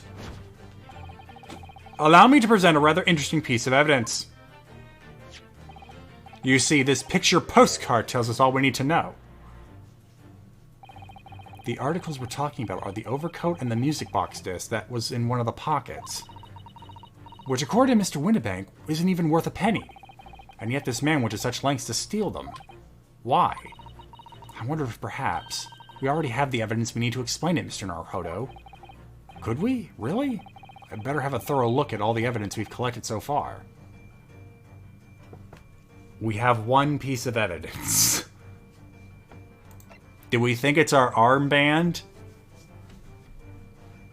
You really came to get this armband of my dead friend? No, let's try this. Take that! I only have two pieces of evidence. Oh, we didn't examine it. That's probably what happened.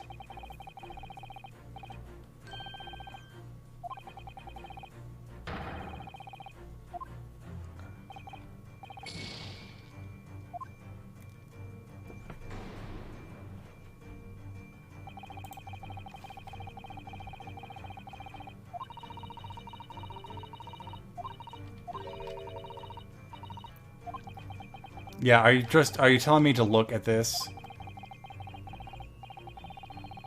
Yeah, so actually look at the disc. Come on! You can't, it's not hidden at all. Why do I even have to examine it to get this out? Come the hell on. Fine. There.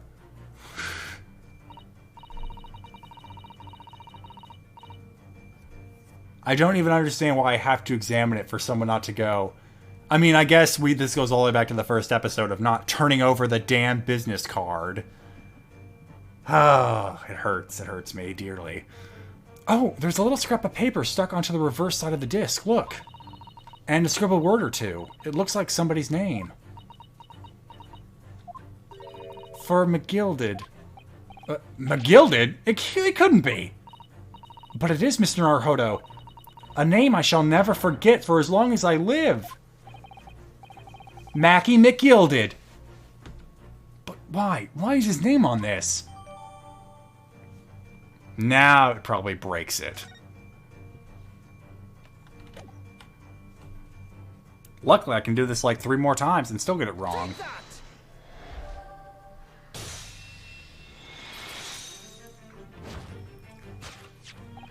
You see, this music box disc. Oh my gosh, this music box.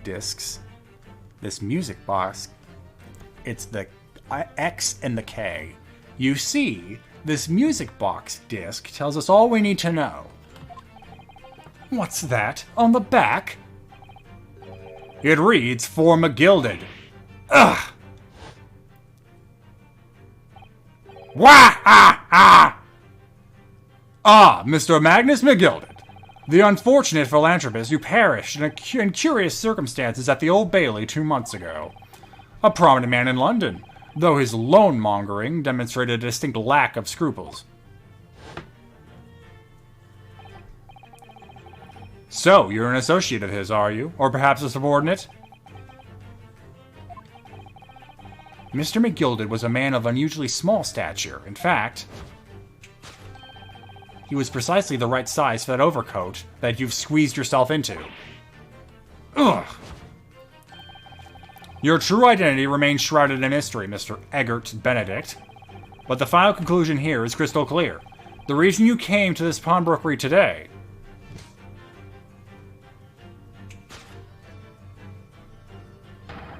was to retrieve an article left behind by the late Magnus McGilded.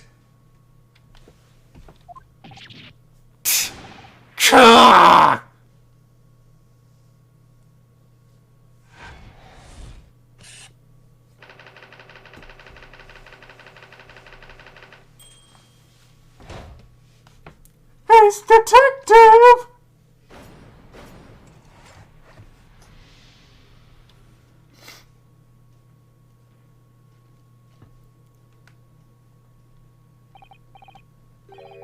Well, well, Mr. Magnus McGilded. Not a name I expected to hear in these circumstances. Mr. Sholmes, I'm afraid there's something very troubling on my mind. Pray tell, Miss Susato. Well, according to what Mr. Windibank told us earlier, today was the final day on which the coat could have been redeemed, was it not? Yes, ma'am, that's correct. Today would be precisely 2 months since it was first deposited. Well, today is 15th of... Man, I know it's just how they do it, and it does make sense to have the day, month, and year, but I've done all my life having it either be the 15th of the month, to be the day of month, or month day. So, today is 15th April, so 2 months ago today would have been the 15th February, sir. That's right. It's all carefully recorded in my ledger. Deposited at 10:30 p.m., I see. What? But that suggests... Yes, 15th February is precisely the day on which the omnibus murder took place. And 10:30 in the evening is precisely the time at which the terrible events were unfolding. Suggestive is not the word. It would seem the matter is entirely beyond coincidence.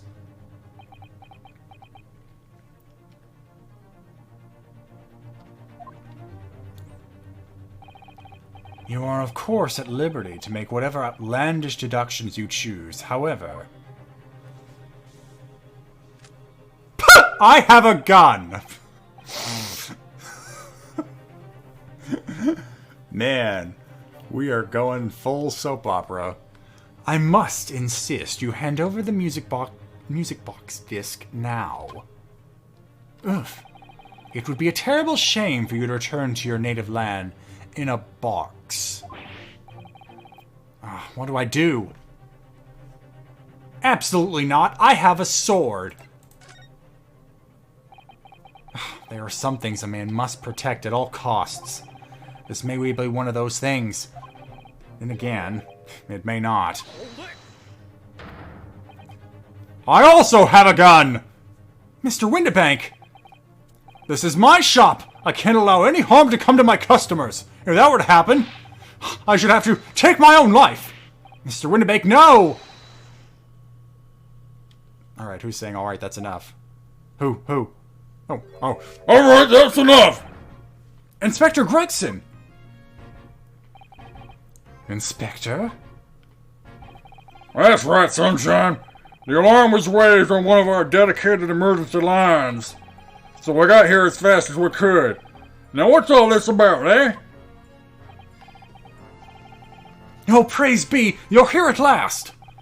I was moments away from forfeiting my own life in my own very own establishment.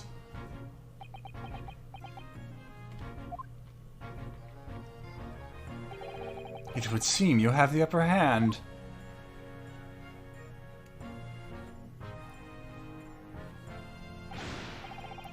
Right! You have a lot of questions, you have a lot of explaining to do. I don't appreciate being bothered with some petty argy-bargy. Petty? Mr. Windibank very nearly met his end. Yeah, by his own gun, as far as I can tell. Oh dear. And the whole of Britain could meet with its end if I don't get to the bottom of the case I'm supposed to be working on. What on earth is the case, Inspector? Spare no detail, Gregson. I might have said a little too much. No matter. It's nothing to do with you lot. Anyway, sir, you're gonna have to come with me down to the station. But of course, Inspector. Yeah! He's getting to work! After him, lads! Whistle the beat officer, too! Oh shit, is this all his beat? Roll it! God damn it! Sir.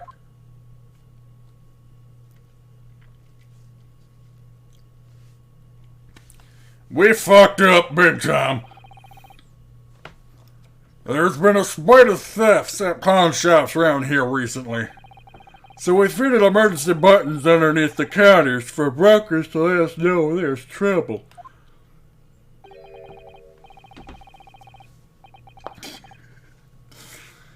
Oh, Inspector, I was very worried for a while. Very worried indeed.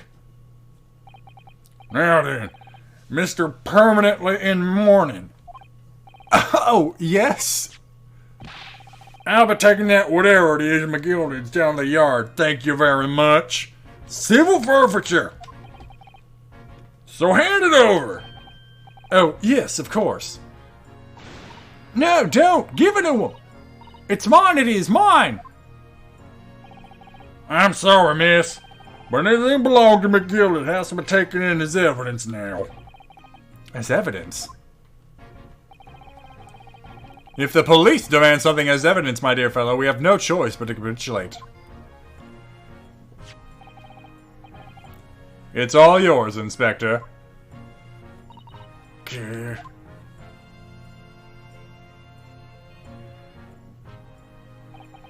And so, we handled Mr. McGilded's disc over to Inspector Gregson, and were similarly turfed out of the shop and onto the street. Luckily, we were like one house away from our apartment, so it wasn't really that big of an issue. But hey, to be continued! That's going to be it for tonight, folks. Thank you all for joining me. We're on the case. There was a lot of stuff brought up about what was going on in that shop that I feel like we are going to be returning there as the episode continues. But either way, go ahead and save this. Whoops, now I've got the hiccups. What fun. Who's streaming right now? Let's see. No one on the team is streaming right now. We do have the Unexpectables going on. I'm not sure how fair it is to drop in the middle of a D&D session. There's also a couple other people I'm following that are doing something right now. Let me just double check something. Just making sure that nobody else on our usual list is doing something naughty. Ba-da-ba-bum. Okay, you know what? It looks like Octopimp is doing something, and that is on one of our lists of people to raid. So instead of deviating from the course tonight, because Joe Cat's already done with his stream, tee-hee-hee, I'll go ahead and send us over to Octopimp. So, I don't know what the streaming schedule is going to be for Thursday and Friday. I know Thursday I'm going to be busy that evening, so probably no stream. But Friday I am thinking about getting us back to No Man's Sky with that permadeath run, but I am also busy a lot that day, so I may just be too tired to stream. So keep your eyes on your Twitch notifications and hope the app doesn't screw us all over. Bye!